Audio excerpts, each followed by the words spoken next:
podcast is intended for mature audiences.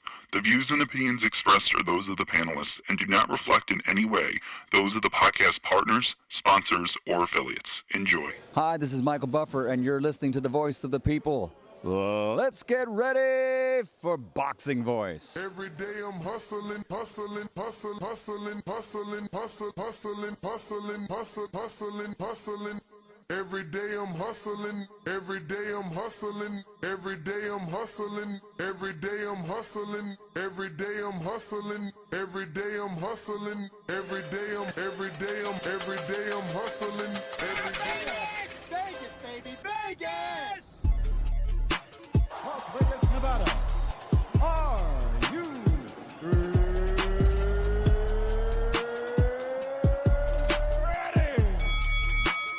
TheBoxingVoice.com. Welcome to Las Vegas, baby. We taking over. Ness Heyman. Mr. Vegas, you are Mr. Las Vegas. I get in every fucking gym. They want me there. TBV presents a ring walk with Danny. Ring Walk Danny. Owen Bama, only in America. Because I fight for the people. I go for you and you and you. All them beautiful kids is here. We turning TBV into the Hot 97 of boxing. Keep talking from Vegas. You already know if it's a big fight, I'm pulling out. Chicago, we in here. Bang, bang. From the cotton fields of Alabama to the casinos of Las Vegas. Mama, I made it. We up early, baby. The grind don't stop. Gilly the Kid ain't gonna be the only one around here doing big shit. You are now locked into the Boxing Voice live from Las Vegas with Nesta Gibbs and Ring Walk Danny.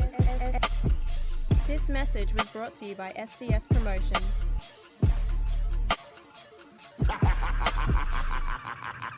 What up, what up, what up, what up? Welcome back, ladies and gentlemen. Welcome back to another edition of the Boxing Voice Radio. And I know I shouldn't have left you without another dope podcast to listen to. But listen, man, you know, you got to miss us a little bit so that you understand we the best. But Danny, buenos dias. How you doing? Good morning, champ. How are you? I am dandy, as they would say. In some 70s movie. Left my chapstick at home. Fuck. Uh-oh. Oh, yeah. But it's all good, champ. Shit happens. But, yeah, good morning. I was going to say happy Monday, but happy Tuesday to you. Happy Tuesday. Yo, are you expecting, what's the over-under? Let's set the line. You're the line maker. Over-under this show doesn't get to 7 o'clock. Oh, wow. No, it gets to 7 for sure. It's a hardcore topic. Yeah, nah, bro. I'm excited, though. I'm excited for the scooter. Why? I'm excited for the fight. Why did our graphic designer choose a picture of Inoue the monster as if he's actually transitioning into some sort of monster? Doesn't he look like he was bitten in The Walking Dead right now? He's so pale.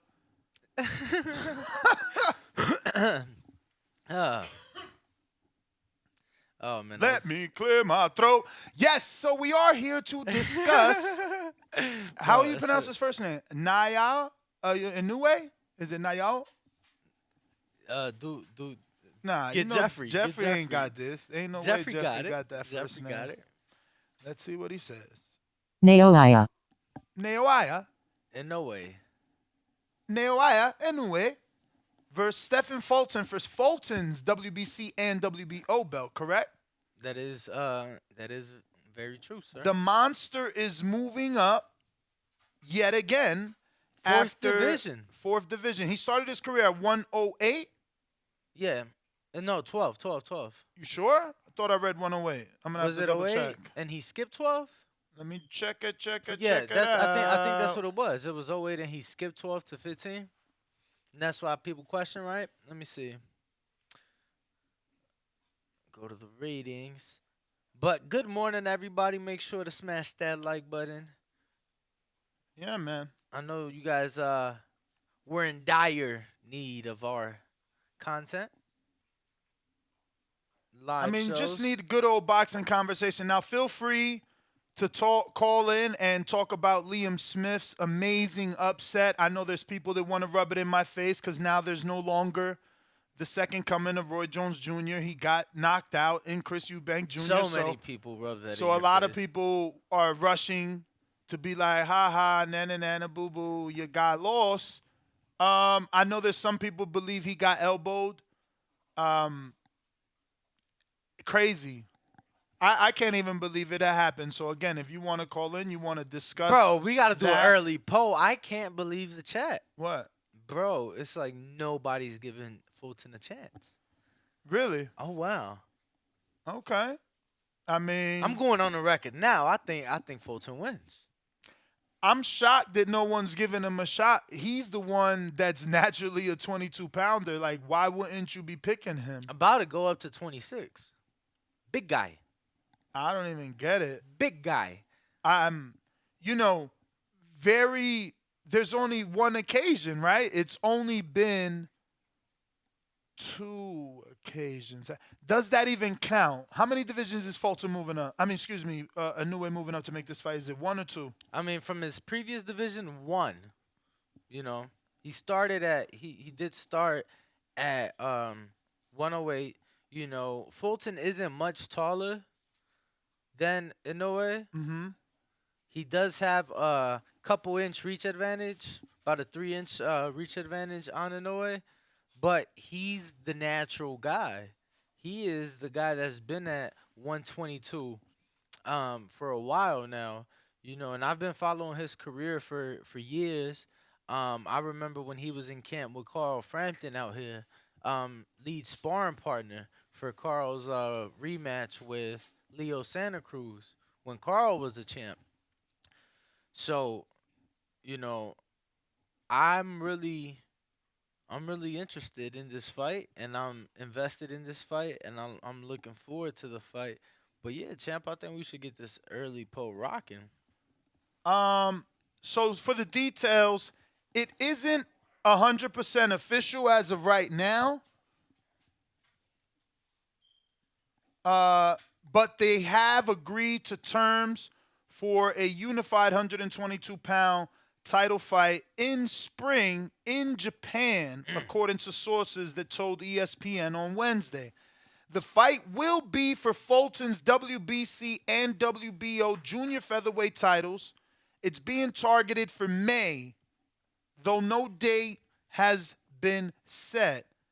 But the bout will be streamed on ESPN in the morning stateside, according to sources. So it seems that Al is completely writing over the services of Fulton, and this fight will be streamed on ESPN.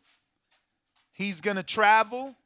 It says that Inoue won the belts at 118. So that's only one division he's moving up. Yeah. So that changes everything. That does change everything, and now I see why people are picking Inoue and not Fulton, right? Usually when the fighter's moving up 2 divisions, historically he loses. Only Canelo did it.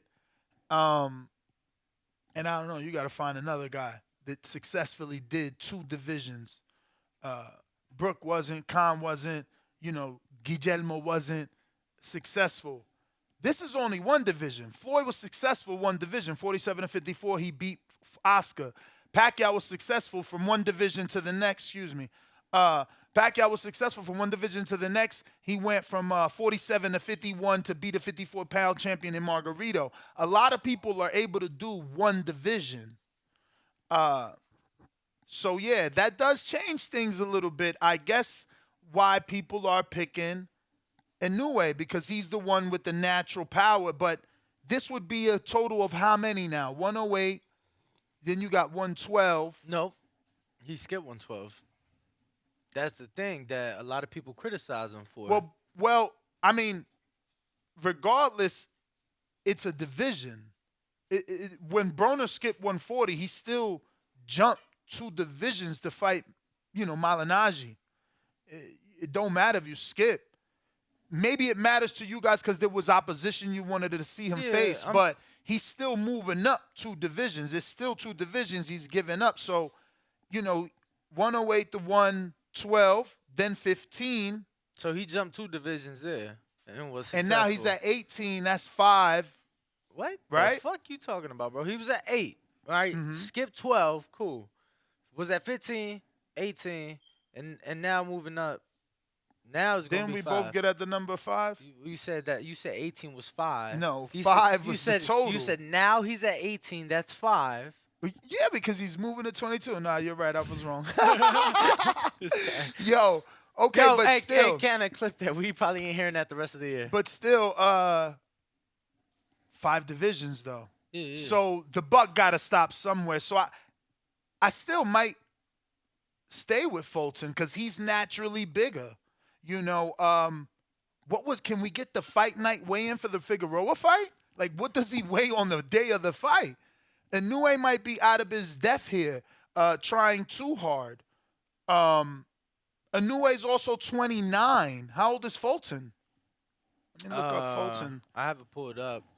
I think Scooter's around the same age. Hold on. No way.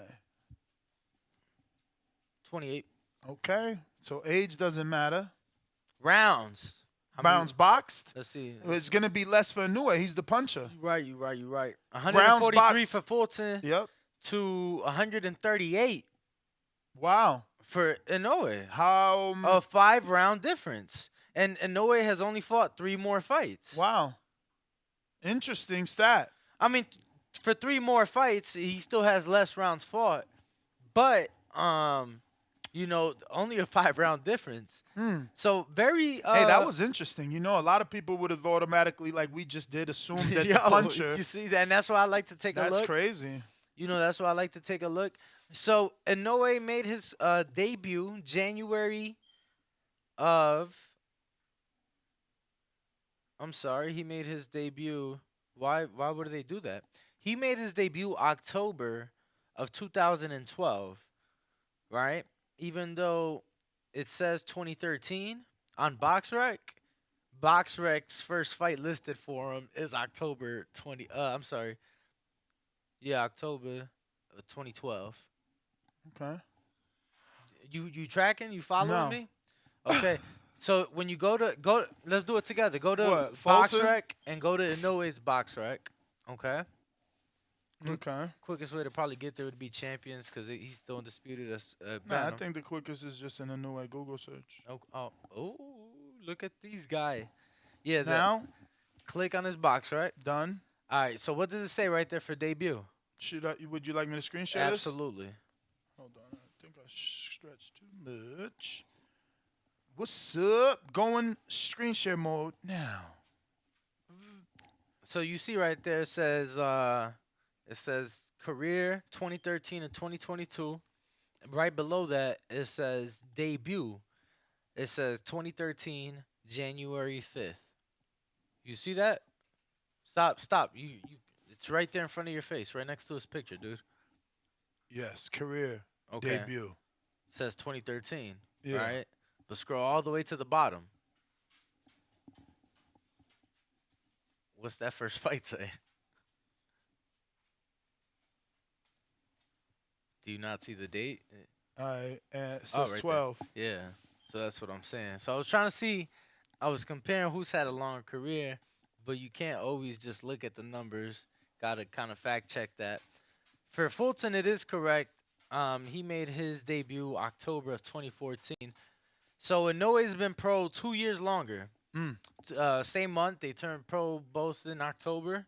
He's been pro 2 years longer. Has fought 5 rounds less, 3 fights more. So that's 3 more training camps. And like we've said, he has moved across numerous divisions. He has fought at 112 early in his career. Moved down to 108, became champion at 108, skipped 112, became champion at 115 in his very first fight at 115, and then moved up to 118, became champion, and now is undisputed at 118, and is now jumping up to 122 pounds. So help educate us non-little guy fans, right? Because he was 108. Then you said 112 or 15. You know, I paid attention when the guy made me pay attention. Much like this guy, no denying that, right? Like when Victor Chinian was the man at that division, it was because he was a puncher.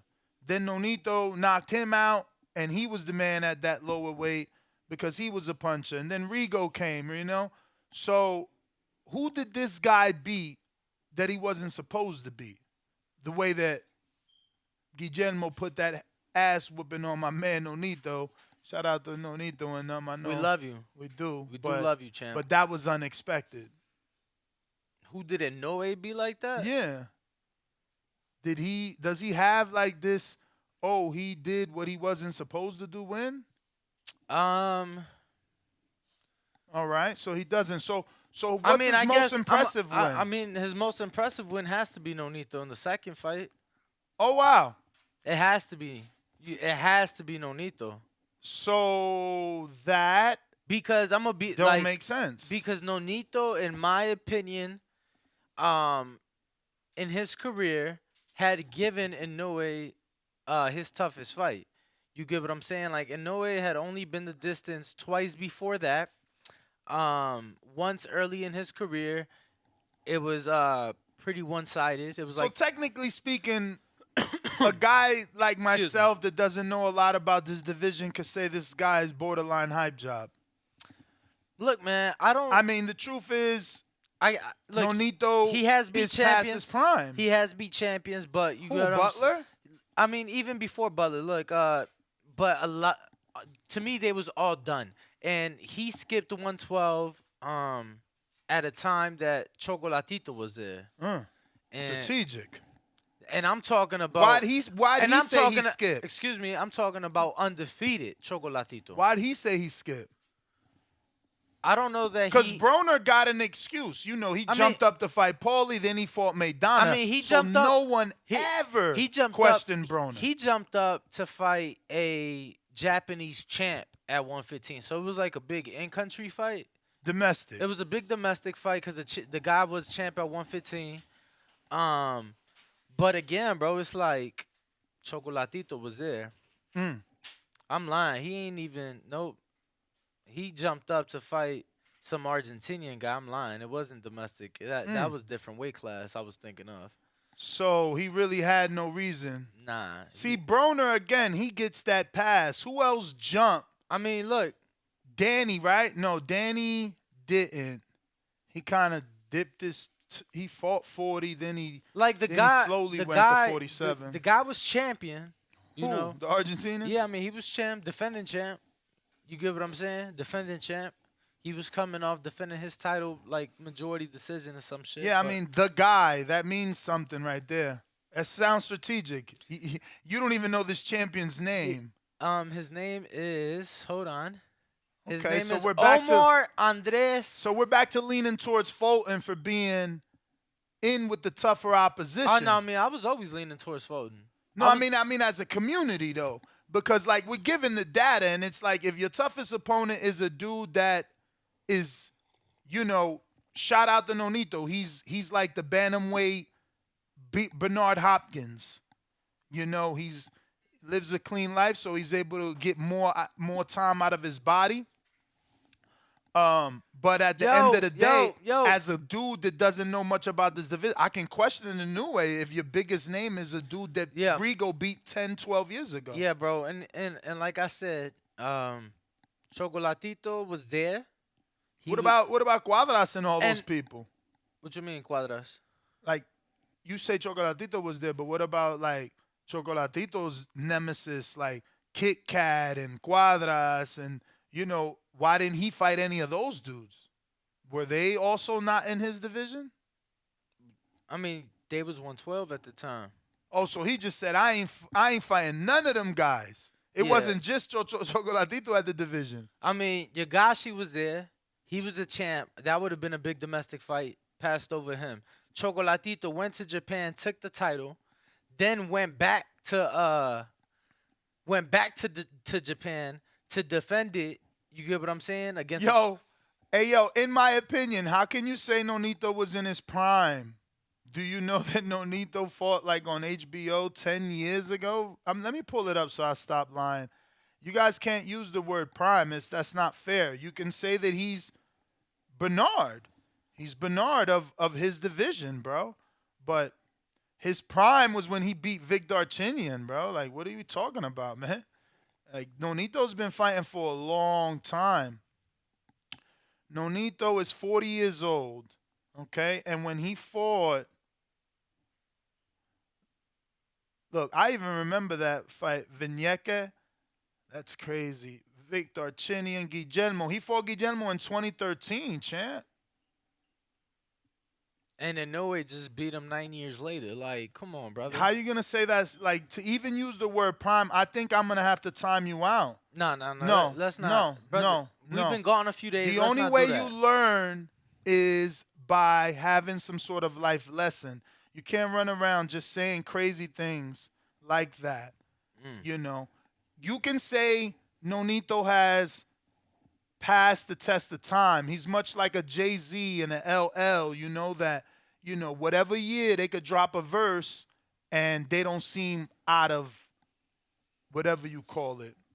Yo, and who was that? The sniper. Where you at, brother? Sure. Canelo did. How did Canelo skip 168 when he fought Kovalev if he had already become regular champ? Yeah, he had already beat Rocky. Remember, he had the WBA regular. You could say he skipped the full 160 when he fought Chavez Jr., even though he'd been campaigning at 55, which is technically still Yeah, middleweight. but that doesn't count. To do one fight, he still came back and won a belt at 60. And that's the thing. He And unified that's the at thing. 60. He trying to find an excuse on why he skipped 12. Like, you fought there in your career. Then you go down, become champ. Now when it's time to move up and there's big financial fights in the division, you skip past that. There's no excuse, bro. There's really no excuse. You know, so for me, is the poll ready? Look at this guy. Is the poll ready? Hey, D-Tech, you got 300 seconds to type why I shouldn't time you out for saying that Canelo skipped 160 when last I checked he unified the division with the boogeyman Gennady. Go. 300 seconds to give me a good reason. No, hold on. Then he unified again with Daniel Jacobs. So there's really no good reason. This is just a guy that doesn't know the sport. So you got to learn in the Phantom Zone. Time out. You can't just say dumb things, bro. Remember, BoxRec is your friend. Not necessarily like Wikipedia, but BoxRec. One fight, you know what I'm saying? 2 fights. And then you come back down. That's one thing. Yo, my man's has had not to mention 1, 2, 3, 4, 5, 6, 7, 8, 9, 10, 11, 12, 13, 14, 15. Don't tell me those are fights 16, at 60. 17 fights. At 60? No, I'm talking about. But we going back on topic. We going back to Inoue because that's why they keep bringing up Canelo because they trying to say Canelo skipped. So he's got 17 fights at what? At 118. Oh, that's a lot. But that's not 112. Exactly. So I'm saying he didn't go up for a 1-off or a 2-off. He's gone up for 17 fucking fights. Like Canelo would go up for 1 fight, 2 fights, come back down, whatever. So it's not the fucking same. Got you. I didn't know where you were going with that. I'm like, what? I mean, I was getting back on He topic. made a career out of it at 118. He obviously, maybe it was a weight thing for him. I mean, to go up and stay in that division for that long, maybe he just couldn't make that weight. I mean, he was never at that weight. You get what I'm saying? What you're saying obviously makes more sense because it's just like there was a lot of money in that division. Not just that, but at that small weight class, Ness, you got to realize, bro, they're small men. So a 4-pound increase is a lot. So you're not even going to try the 4 pounds. You automatically going to say, I need to go up 8 pounds right now. Like, or how much? Yeah, 8 pounds, right? From 108 to 115. That's 8 fucking pounds, bro. You know what I'm saying? It's a 4-pound increase. So we talking middleweight to super middleweight. That's an 8-pound increase. That's how much of a jump he did. So it's like, I don't know that it was the weight. He didn't even attempt. Like I said, he began his career. He was technically, he had a couple fights, 110. So I don't want to hear that, bro. I'm saying you became champ at 108. You skipped 114 during the prime time in that division. We talking about when we was starting to see the 112 pounders on HBO, brother. Yo, and you know what? 2014, 2015, is that not the era of Chocolatito on HBO? I just want to go back to Donaire and say that when he lost to Rigo, he was the one moving up, because he's still out here fighting at 118. When he lost to Rigo, that was 122. So, Donaire was his best in the teens. When he knocked out Darchinyan, he was 115. Bro, Modern King Boxing, talking about Inoue see something in Cool Boy. And you think Cool Boy don't see something in Inoue if he stood on his fucking two and made the fight happen? Like, let's look at the fight big picture. Mm-hmm. He is going to Japan. So he obviously sees something. He is going and fighting on his network. On his territory. You get what I'm saying? Like, he could have stayed on the PBC side, had another fight with Figueroa. Made money there. Well, was it going to be an interim at the next weight, right? It was like some sort of belt on the line. there was another belt on the line. Not a full belt, but it was a WBC something. Yep, not a full belt. So that's what I'm saying. Why the fuck you think Scooter stood on his fucking two and toe out? Not out. I want to go to Japan. I want to fight with Inoue. Let me go fight on their network. He believes he could beat him. I'm bringing the belts back. I'm bringing them to Philly. Man, y'all tripping. Put the poll up. Put the poll up. Ness, put the poll up. What poll? I mean, I don't know why you keep acting like you don't got access. Brother, what part of I don't have access to create a poll do you not understand? You should. What's the poll? Text it to me. Make it copy-pasteable, baby. Brother, it's an early prediction poll. What? Oh, who wins? Who wins in hell? Okay. Say that. I did. Nah, never.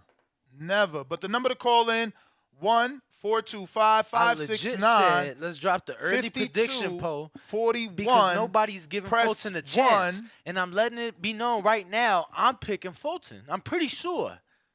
Those words came out of my mouth. Press 1 if you want to, give your early prediction.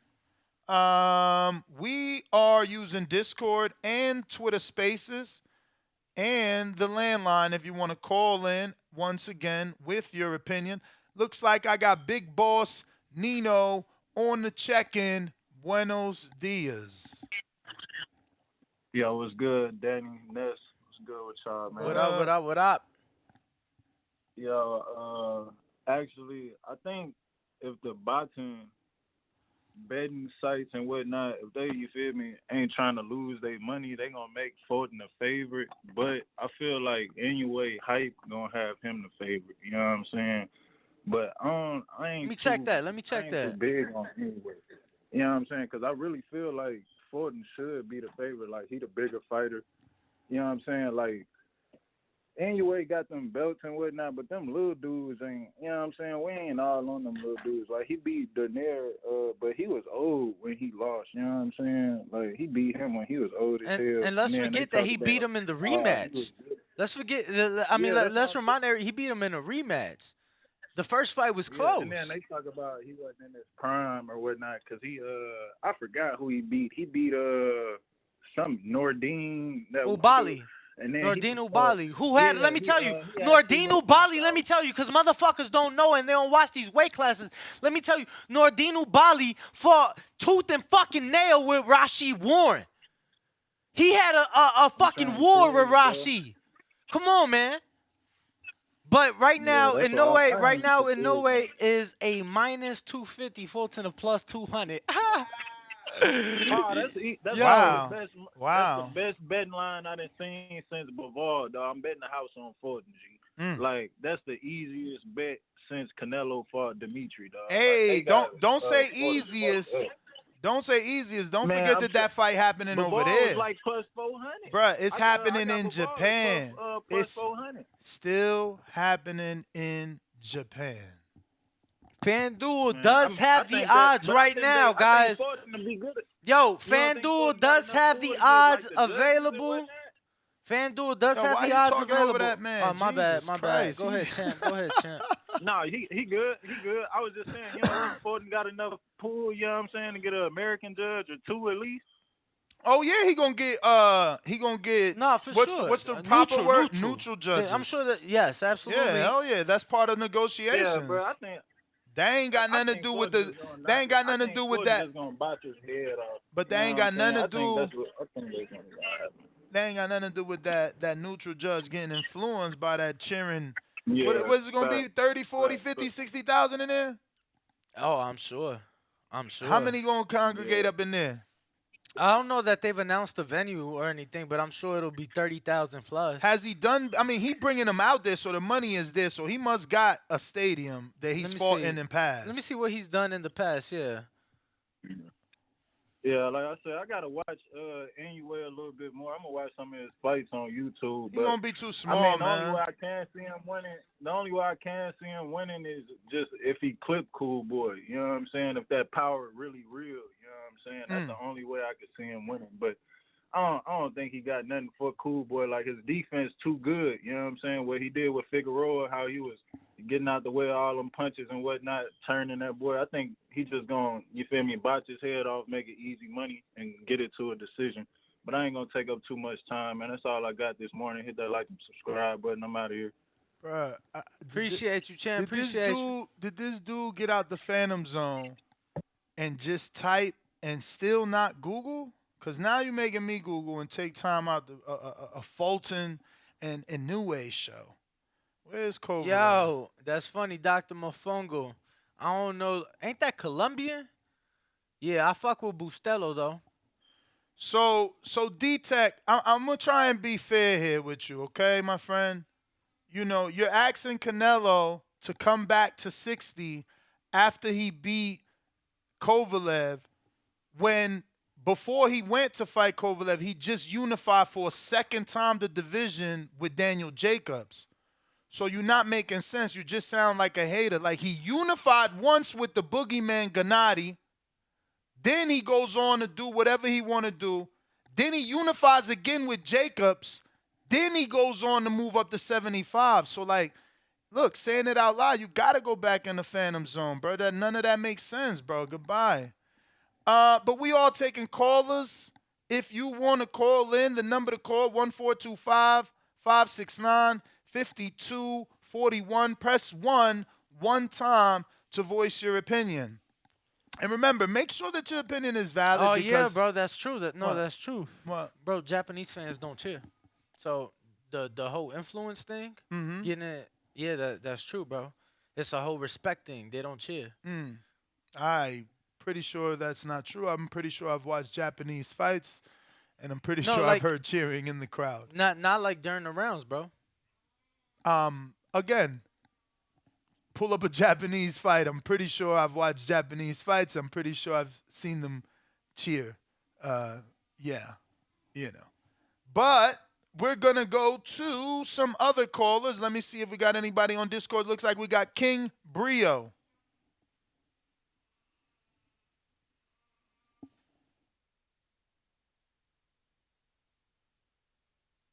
Yo. King Brio got on mute. All right. Hello. Let me see what's going on here. King Brio, are you there? All right. Well, let's see. I will come right back to you, my friend, and see if something else works. Here on the check-in, we got Darrell in Vegas. What up? What's up? How are you, brother? Good. How you doing? I like the fight between Fulton and Inoue, but I do have reservations about it being over in Japan. And if it goes to decision, how do y'all feel about it? If that Fulton could get a fair decision over there, you know, culturally with it being Yeah, I mean, in Japan with Inoue's people. I don't have an issue with it. I'm sure they'll have neutral judges as they do for big fights at this level. And, you know, at the end of the day, somebody has to travel. Inoue is a big draw out there in Japan, and I think it'll be good for not just the fight and for the sport, but for Fulton and his career as well to get the overseas exposure. Mm-hmm. Well, Fulton being the champion, I mean, I think Vegas would be a good setting. I mean, but I understand, the money. I And mean, it's that about having finances, Yeah. really. It's about finances, Yeah, really. The last I just hope- time and It only wasn't time, even a dispute, though, so the money got to be really nice. Right. I just hope Fulton can, if it comes to decision, that he can get a fair shake. And I understand, we saw with Devin Haney in Australia, he did get fair judging, but at the same time, we've seen in past fights some, decisions that, there may have been, people, fans feeling disputed, yeah, but all I'm gonna say is like, I will say okay, Inoue's fought in Vegas, and I'll say he did well for where he fought at, bro. But he fought in a venue that holds like 2,000 people. Wow. So you know what I'm saying? When he fought Donaire this last time, they did 17,000. I don't know how many they did for the first fight.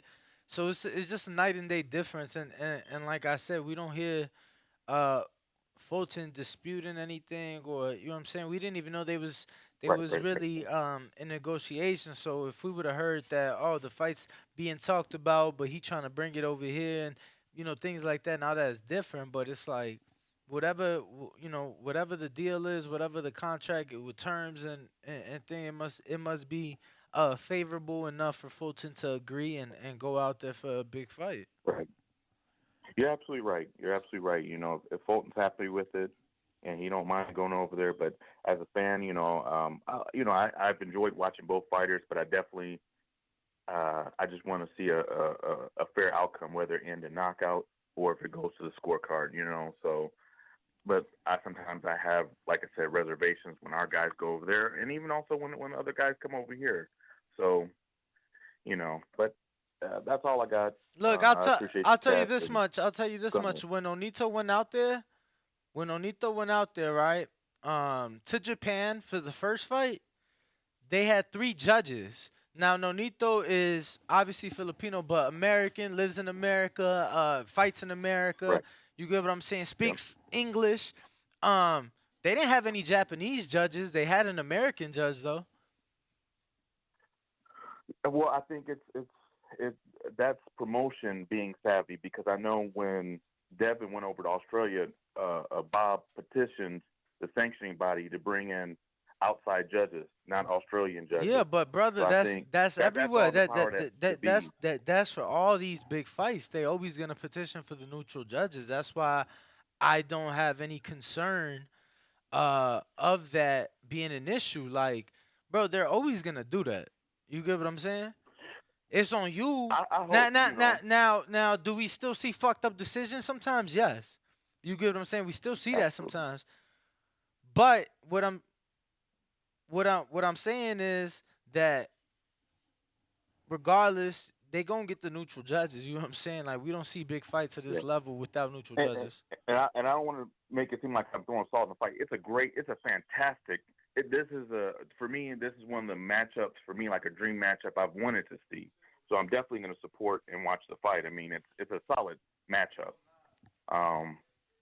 But like I said, I just, when I heard Japan, I was like, a little bit of reservations for Fulton. But, as long as he's cool and they get neutral judges and there's no questions or issues with fans, from the decision, no wrong. I know, especially if fights go to decision, is always subjective, but I just want even Steven. And my prediction or perspective is, if it ends in a knockout, in a way, if it goes to decision, I'm thinking Fulton. But not saying in a way isn't capable in terms of decision, but I just think Fulton is a very versatile boxer. Ness, you want to? Did he step away or? Yeah, no. Nah, I'm here. I mean, I'm more. I just wanted to. I'm just, Get your opinion on I it too. just think Fulton is bigger, stronger, and that will show up. I really want to see him go and be, do this camp with Bozy. He looked really good in the Figueroa fight because he was training with Bozy. They worked on inside game to be able to match Figueroa, and I think, that's probably where you want to be with the monster. If he got all his power, you don't want to be on the outside where he could hit you from the end of his punches. You probably want to be on the inside where it's harder for him to land that power because you're inside smothering those punches. Yeah, I just think, again, like we said, not a lot of people are able to move up. Like, look, we went back and looked at the fight with Donaire and Rigo, and it was Donaire moving up. A great, good man sometimes can't get it done. Like, Canelo's only one dude. It's if it's one division is different, and this is kind of one division, but at the same time it's not because he started so many weight classes ago. But I got to get to some other callers, champ. We do have some people on the phone lines. I do want to try Discord yet again. Joshua, let me see, Kring Brio, we tried you earlier and we weren't getting a connection. How about now? Can you hear me now? I do. What's up, Nuss? What's up, Danny? What's going on, yo? What up? Hey, Nuss, I just wanted to ask you, what's your gripe with people having a thing about Canelo not fighting, some of the guys we wanted him to fight? I heard you mentioning that a little bit earlier when I tapped in. I don't know what you heard. Please be specific. Oh, well, I heard you mentioning like Canelo was moving up and down. I kind of like tapped in because people. Danny specifically said Canelo was moving up and down. Those words came out of his mouth. But what is it that you think you heard so that we can resolve that? All right, so I want to know are him fighting? All right, so remember when Benavidez was calling out Canelo and Andre? Yeah. And I think they was at 160. Is that what Danny was talking about when they all was at 160? What I was talking about was in reference. So we talking about Inoue Fulton, right? So what I was talking about was people in the comments talking about Canelo skipped 160, right? That he skipped 168. People talking about that he skipped, and I'm saying he moved up for one fight, two fights, and then came back down and became champion at weight classes versus Inoue skipped 112 and never came back down, never became champion at weight class when there was people there, titles there, fights there. Which I just don't get. Like, we waste so much energy and time on Canelo because people are jealous of his accolades. Like, never has any other fighter in history been put to the standards that Canelo is. Canelo can't fight at any division without undisputing it in the eyes of the fucking haters. Meanwhile, Floyd never undisputed. Meanwhile, Canelo was 54 unified, 60 unified, 68 unified, undisputed, 75 one time. Like, why are we talking about a dude who's set in stone? Like, the shit y'all nitpick about it, it'll never affect him. Like, we wasting time. Canelo is done what no one has done. No, for me personally, the answer what you just said as a boxing fan, I just felt like I would have loved to see Canelo versus Benavidez. So why don't you love to see? So excuse me, sir. Why are you not calling in here with the same energy I had when Earl doing the fuckery, fighting for no belts at 54? No, hear me out. Hear me out. Hear me out. Hear me out. Hear me out. Hear me out. You're not hearing what I'm saying. Why you ain't calling into this show for this topic to tell Fulton, stop the bullshit? Why you fighting some little dude? Go ahead and undispute in your fucking division. But you're not. You know why? Listen, because you're not. No. Don't help me kill you. Don't help me kill you. We don't disagree on that. We don't disagree on that. Now, so I'm not against you when you saying that. I mean, you calling in here to talk about Canelo. Wow. No, I was trying to get an understanding of what y'all was saying about Canelo as far as that references to him moving up. I thought y'all was talking about something totally different. It's not us. It's the chat bringing him up, trying to save Scooter from whatever it is he's doing. Oh, well, yeah, but me, listen, I'm not gonna get into the whole Ain't even Canelo got thing. nothing to do with him. Because me and you, It has we're gonna everything to do disagree with about Inoue. Canelo. But as Inoue, far as exactly. Fulton, It's Inoue as that they're far as- mad at. As far as Fulton, now saving. anyway, I don't believe in this kid. Like he's coming from 118, 112 and all that. Like I already know he's old media's hype job. So they already trying to put him on a pound for pound list like he beat a prime donaire. So that would be a good win for Fulton on his resume because the way the media is hyping it up. So I really think he's challenging Fulton for his belts, correct? At 122, yeah, right? At 122. Right, and he's undisputed at 118, so that makes him automatically the mandatory for Fulton's belts, right? Technically, Not necessarily. For two, if he chooses to, he could. I know, because I know if you're a WBO champion, you can move up and challenge the champion. Right, same with the BC. And the WBO rankings, right? Right, same with the BC. Correct. Yeah, so other than that, like, this would be a good win for Fulton because of old media's, they're hyping him up. Like, he's the next, great hope. That's my feeling on that. But I'm not knocking Fulton for that. I mean, hey, that'll be good for him. Yeah, I mean, it's more about Inoue and people being, ignoring the fact that he skipped all the smoke at 112 with the chocolatitos and the Kit Kats and the they Cuadras. trying to compare that to Canelo, like Canelo hadn't already cool. He went up. He wasn't full champ at 68, but he won a regular. You get what I'm saying? I ain't gonna lie. I listen. I don't want to offend my man Ness about Canelo. I don't even want to talk about Canelo. Cool. I got a different viewpoint on Canelo, and I don't even want to get into it. Yeah, but it's obviously not a fair viewpoint because you got to have that same energy that you got for Canelo with every other fighter. But you can't because every other fighter ain't accomplishing what he's doing. Ness, honestly, Ness, I'm gonna keep it real with you. Like, I grew up in an era of boxing where everybody fought everybody. It wasn't no sides of the street. It wasn't no A side. Well, it was always A side, B side, but I grew up in an era where everybody fought each other. What era was that? What era was that? The 90s. Because the 90s and the 80s. The early 2000s. The Don King era. So basically you saying that Hagler got the fight when he wanted. And Floyd got the fight. Did Floyd get the fight when he wanted? How about Shane Mosley? Did he get it when he wanted? Like, let's stop this bullshit. Come on, man. I mean, come on. All right, man. You acting like my era, everybody fought everybody. Wait, hold on. So you guys are telling me that this may be an anomaly of 5 fights we didn't get in our time, win it on time, versus like all the other fights that we got on time? No, bro. I'm saying that every era is the same. We got missed fights. What you forgot? Lennox, Lewis, and Bo? Like, we got missed fights. That's because Bo, both was Bo in the trash. Bro, but I'm just showing you that you don't get the fights that you think you gonna get. It's always existed. But I gotta go. You got hella time, King Brio. Go ahead. All right, go ahead. Yo, he talking about my man threw the belt in the trash. Like, Canelo wasn't out here like refusing to take the WBC. Like, folks, and that's the Mexican belt. And then we still got the fight with Golovkin. So history repeats itself. Like let's stop acting like your era was better than any era. Like, come on, man. C-Dub, True Road Tide. This all because people want to defend a dude for skipping an entire division. What?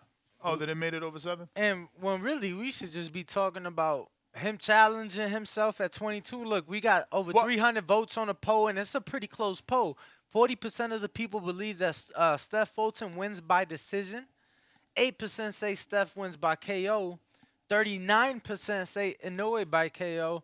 And 13% say Inoue by decision. So over 316 votes, only 150 likes. Y'all weird. What is this? DSV and Company says, Ness, get it right. MJ don't want it. Is there a refuse, turned down offer from Moradon, whatever? Because Eddie Hearn got that dude. So I don't know what you talking about.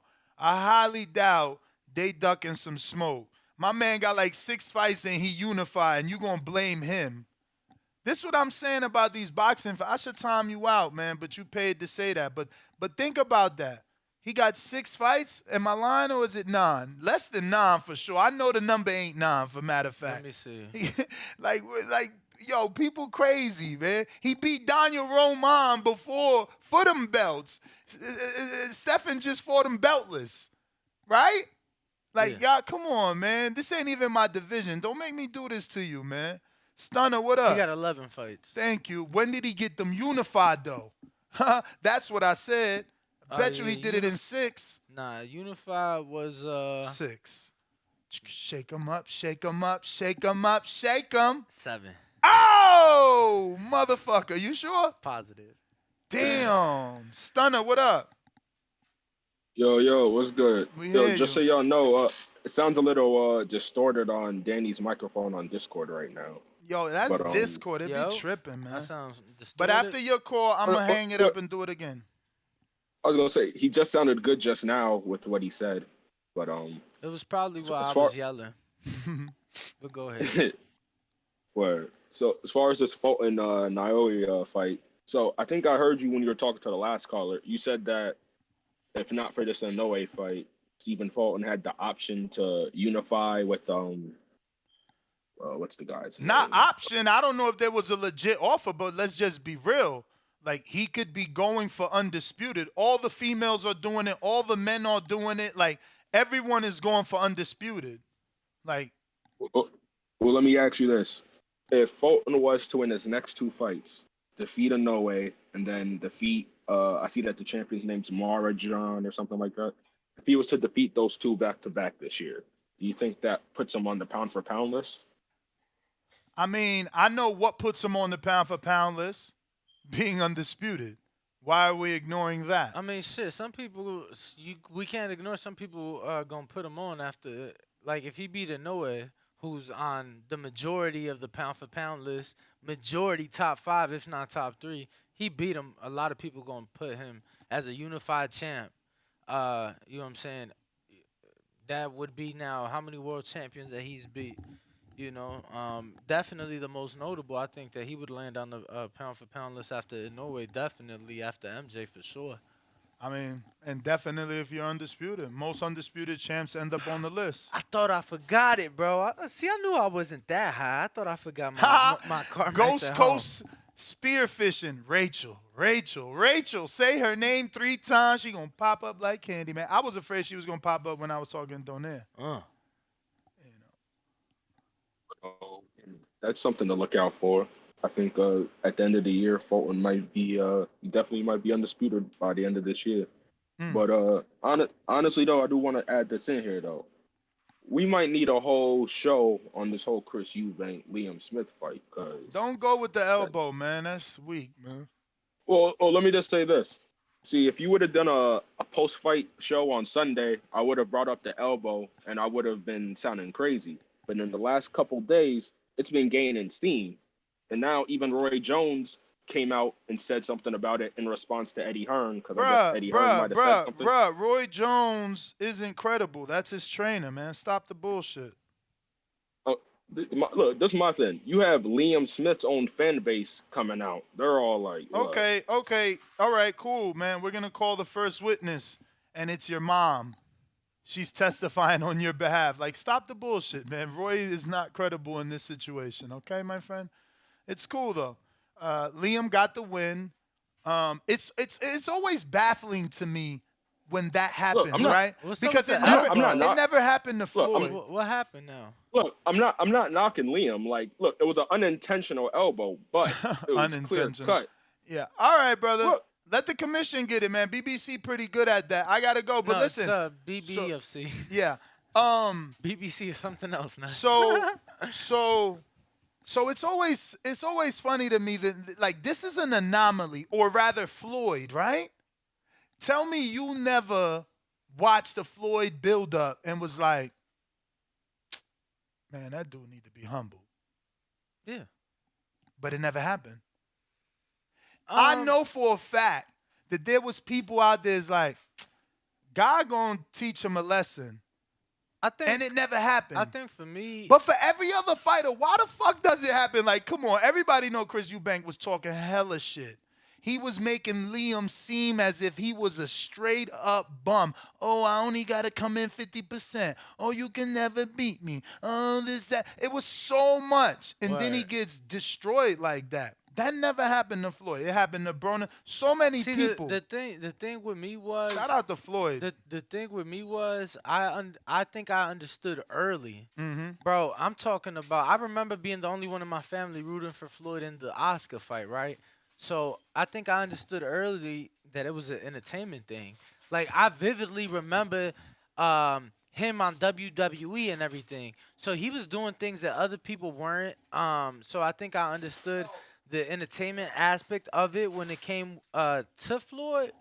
But with other fighters, it's like, I think because of Floyd, other fighters thought that they could follow his footsteps, but nobody follows the work ethic that Floyd puts in.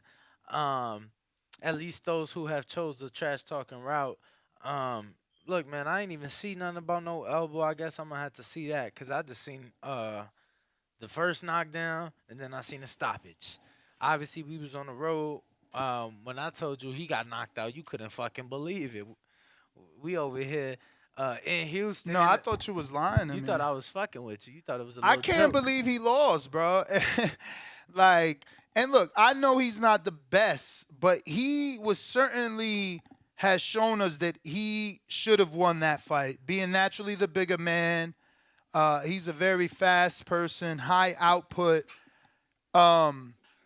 Again, I don't believe the elbow at all. Yeah, like I said, I didn't even see the elbow. But yeah, man, it's unfortunate. It's unfortunate for Liam, man. We going out to David Maldonado, New York City. What up? Yo, what's up, Ringwalk? Yo, I want to touch on a couple of things. Ringwalk was right. In Japan, it's really crowded. When Buster Douglas fought Mike Tyson in Japan, it was quiet in there. And I watch wrestling sometimes. So I did go back, though. I did go back. I'm going to let you finish. I did go back. There's audio, bro. No. Yeah, there's. So, but it's only, like, end of the round, end of the fight, or, like, a knockdown, knockout. Like, it ain't nothing during exchanges, nothing during the round. It's only end of the fight, end of the round, and, like, a knockdown, knockout. Yeah, if something happens, yeah, you're right. Because, like I said, I was watching the Buster Douglas fight the other day, and it hit me. I'm like, yo, it's quiet. It sounds like when we had fights in the bubble, you didn't really hear nobody. And same thing with Japanese wrestling. You don't really hear nothing unless it's a big move or something like that, you know? And Ness, I want to elaborate on what you said. You started to sound like a historian a little bit, man. There has been a lot of fights during generations that didn't happen.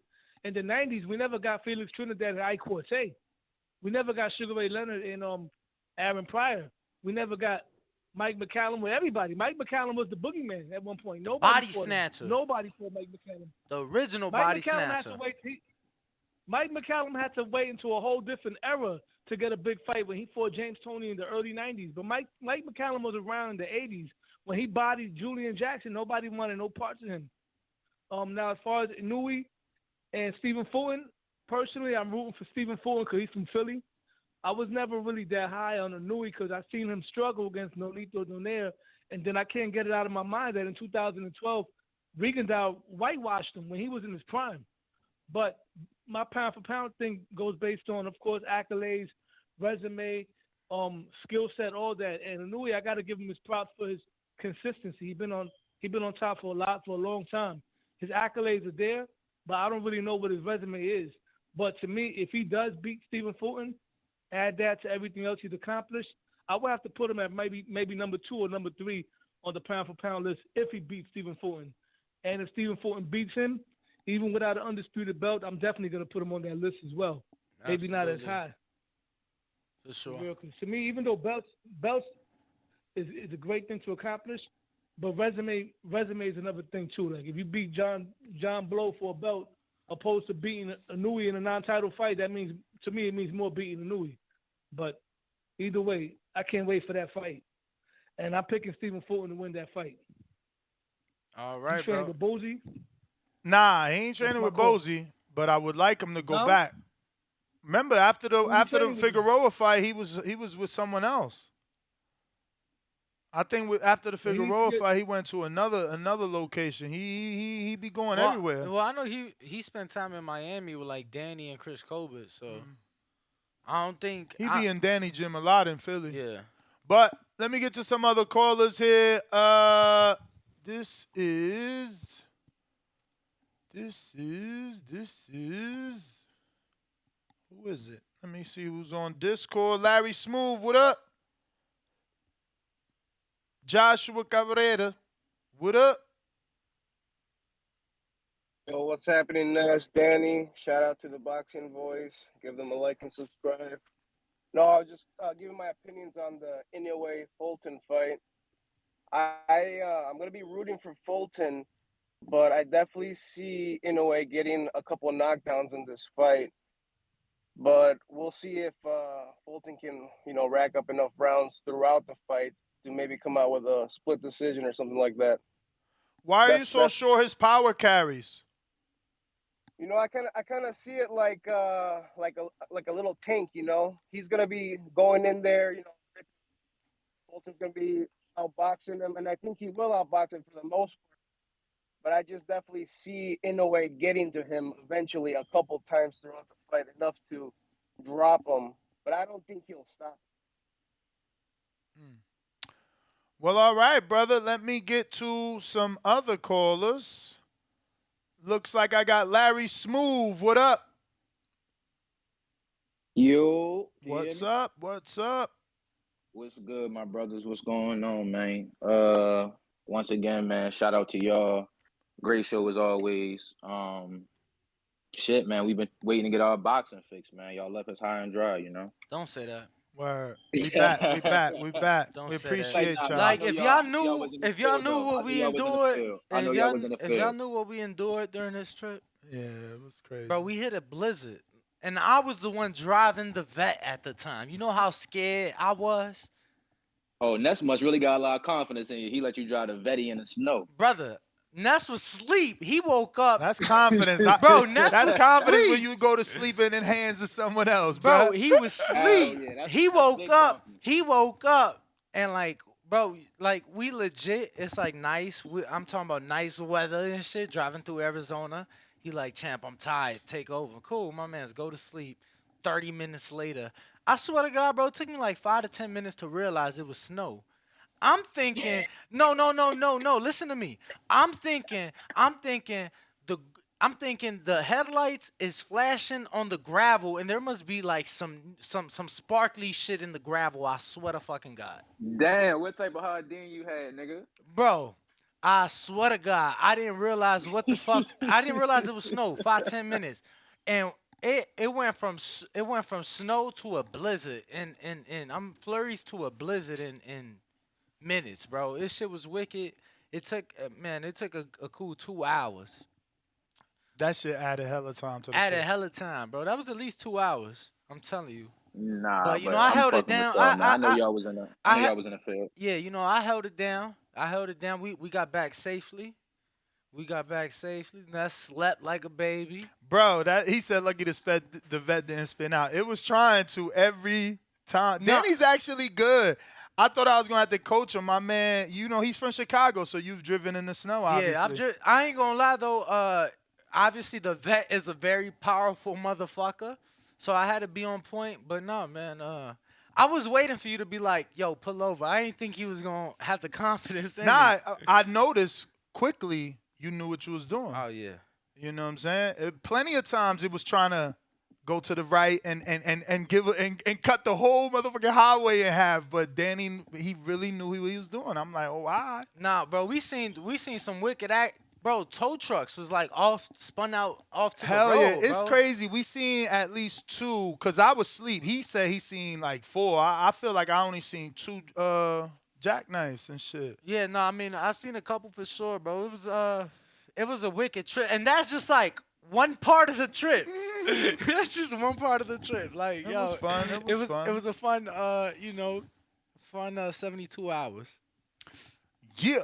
But let's see who we got next up. Damn, We ain't even let him talk. Yeah, we ain't even Oh, let I him thought talk. that was him. I thought he said all that stuff.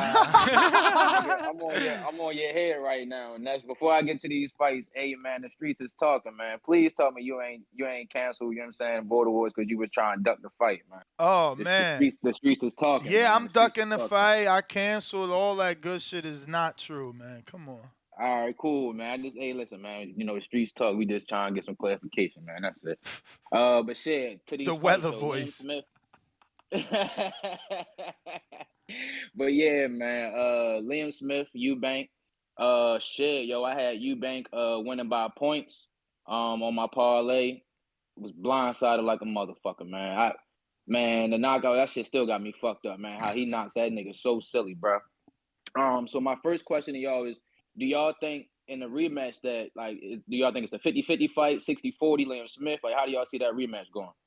I'm gonna be honest with you. I ain't see the fight. Yeah, I I ain't see the mean, fight, based like- off what I seen, though, like, I only seen the knockdown and the stoppage. you gotta assume that Eubank is gonna come in better,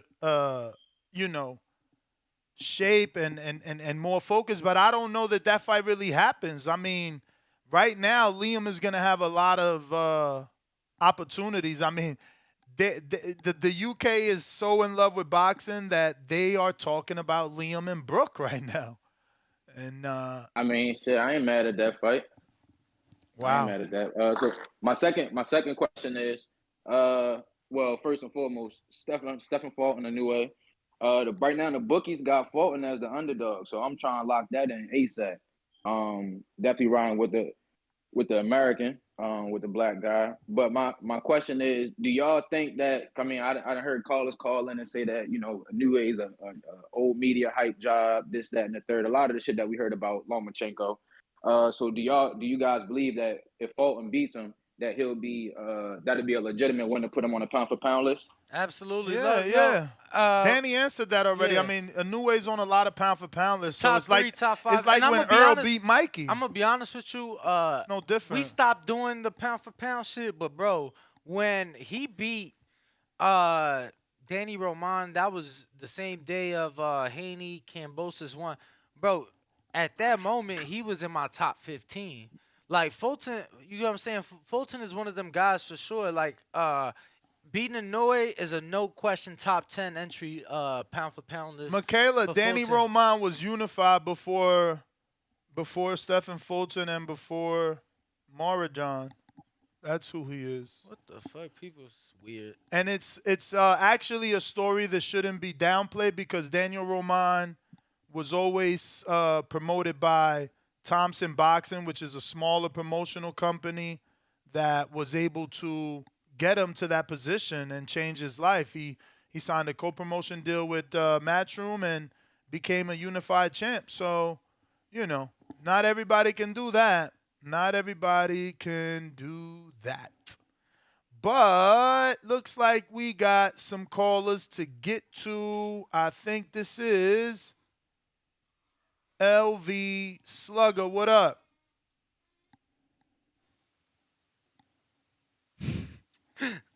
Yo, my man said, "Are you Michaela Mayer?" LV? LV Slugger. LV Slugger. Guess he don't want to talk. And if you are tuned in, make sure to smash that like button, hit that subscribe button, and make sure to check out all of the content. Shout out to Ken and the team as they are getting that Houston footage cooking, ready, and uploaded for you guys to check out.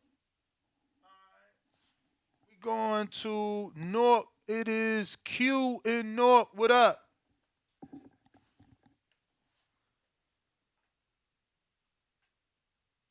Kill.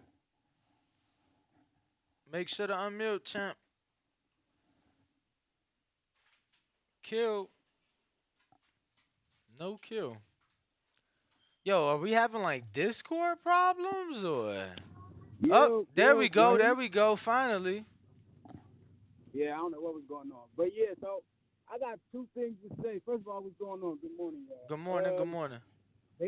they both gonna be about Floyd, right? So when y'all say dude was bragging like Floyd be bragging, Floyd bragged about money, but Floyd also bragged about don't nobody work harder than him. Like Floyd always used to say, "Oh, he a hell of a fighter." He might have got into a couple arguments where he told somebody like, "I'm gonna fuck you up," but Floyd would say, "He a hell of a fighter. We ain't overlooking him. I'm coming in 100%. I'm working hard. Don't nobody work harder than me." So Eubank just a cocky motherfucker who really thinks he was better than what he was. Like I think if Liam did that to him, Conor Ben probably would have slept him too. Honestly, if you think about it, especially juiced up, he probably would have put him out. That's one. The second one, what y'all think everybody gonna say? The media gonna say if Fulton do a Floyd versus Pacquiao and make Inoue look like a regular motherfucker in there? Because I think he got the potential to make Inoue look real small and real regular in that motherfucking ring when he get in there. What you think they gonna say? Like the last caller said, you think they gonna give him the real credit, or they gonna be like, oh shit, well I guess 118 was probably just too much for the monster. Word. Shit like that. You know that's how it's gonna be, especially if he outboxes him. You know what I'm saying? You know that's what it's gonna be. But in my opinion, I think Fulton is a phenomenal fighter. That's you know what I'm saying. I've been on record saying that I'm picking him in this fight personally, but nah, bro, I just don't think that they'll give him that credit. Look, people like to always pick out the negative. You get what I'm saying? Liam just won this weekend, but everybody talking about an elbow and shit like that and all this other stuff. So people like to bring up the negative. Hopefully he does get the credit, but I don't know that, you know, he'll be that fortunate. I got some super chats here. DSV and Company, $5 super chat says, happy to see Nesta pick my topic. Fulton deserves some love, unlike these welterweights. You right about that, champ. Thank you for the help. Remember, we always ask for topic suggestions in our Discord. It's a free community. Join our Discord and, become part of it and help influence our daily topics. Maybe there's something that, you want us to talk about. We ask for topic suggestions in our Discord. I'm going to go ahead and put that link in the live chat right now for anyone that wants to join the Discord community and keep, obviously, the conversation going on our Discord community. You could go ahead and do so. Looks like Mike Wilkins with a $5 super chat says, what's good, Ness? Ring walk. I'm leaning towards Inoue, majority decision, and I got Truth stopping one time, TKO, dislocated elbow, TBV all day. So he's saying he's gonna dislocate Keith's elbow. Okay. Papa Chubby, $5 Canadian. Okay. It's a better look to say that you don't know Inoue instead of he's a hype job. Just listen and learn something. Well, remember, I didn't call him a hype job. No, that was that. I said one could assume he's a hype job since his biggest win is a guy that Rigo beat in 2013, which is 9 years ago. Correct. So that is within the realm of possibility, Mr. Chubby. DSV and Company says, Ness, get it right.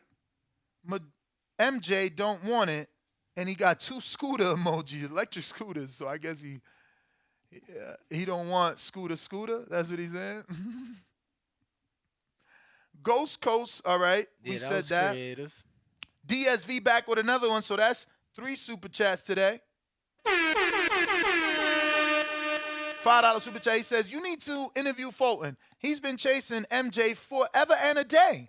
He don't need to be undisputed to be on a pound-for-pound list. His resume is better than Haney's. Damn, shots fired. Haney ain't do nothing to you. This is what we do in boxing. We tear one man down and build up another. Unbelievable. James Benitez, Huntsville, Alabama. James Benitez, Huntsville, Alabama. $2 super chat says, should I bet on Michael Williams Jr. or AB got this? Funny, I was talking to his dad today. I don't know, man. We gotta see what it is. A lot of things need to come into play. Is Roy Jones back in the corner of Michael Williams Jr.? And if so, does that even help? Is Roy kind of like cursed? Don't disrespect Roy. I mean, is he cursed though? A lot of his fighters getting bodied. James Benitez back with another one. He says, "Who Bud fights if Rocha gets an upset this weekend?" I mean, Blair to Flair. Blair to Flair is a black prime fight they can make. Ari, hell yeah, we taking boxes on Twitter. Ari, where you at? You ain't request. I got James Benitez with another $5 super chat. He says Tank must have been listening. Blue said Tank has interest in finally fighting Russell, whether Gary Antoine or Gary Russell Jr. Is it BS or you believable? I don't know. I guess he meant, or is it believable? I hope it's true. That would be a great fight. Danny would love to go to like somewhere in the DMV Atlanta area. Gary versus motherfucking Tank. That shit is going to be bananas. Yeah, I wouldn't mind going back to DC in the summertime. I got Ari Boxing Talk on Twitter.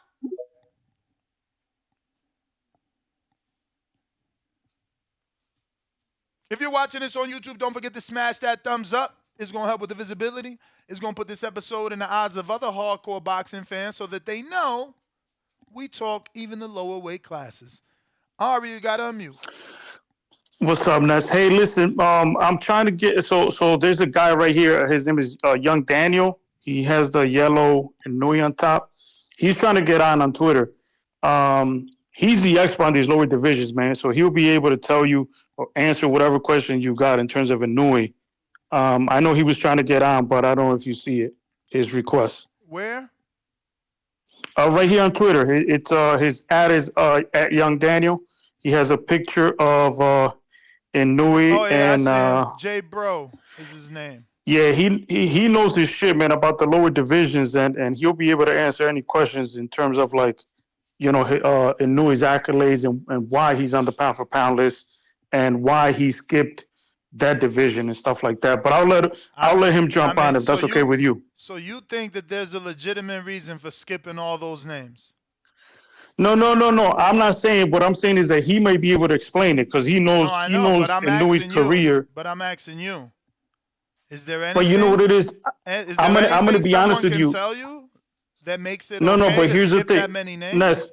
Ness, listen. This is a topic that I can't give my opinion on because this is, like I said, I haven't been following Inoue's career for that long, right? But that's what I'm saying. So that's the reason. Why are you choosing that route? Like, what could possibly be? I think he's just saying he doesn't know who he's, skipped over. But that's what I'm saying. Like, there could be possibly no reason legitimate to have avoided that entire crop of fighters for that long.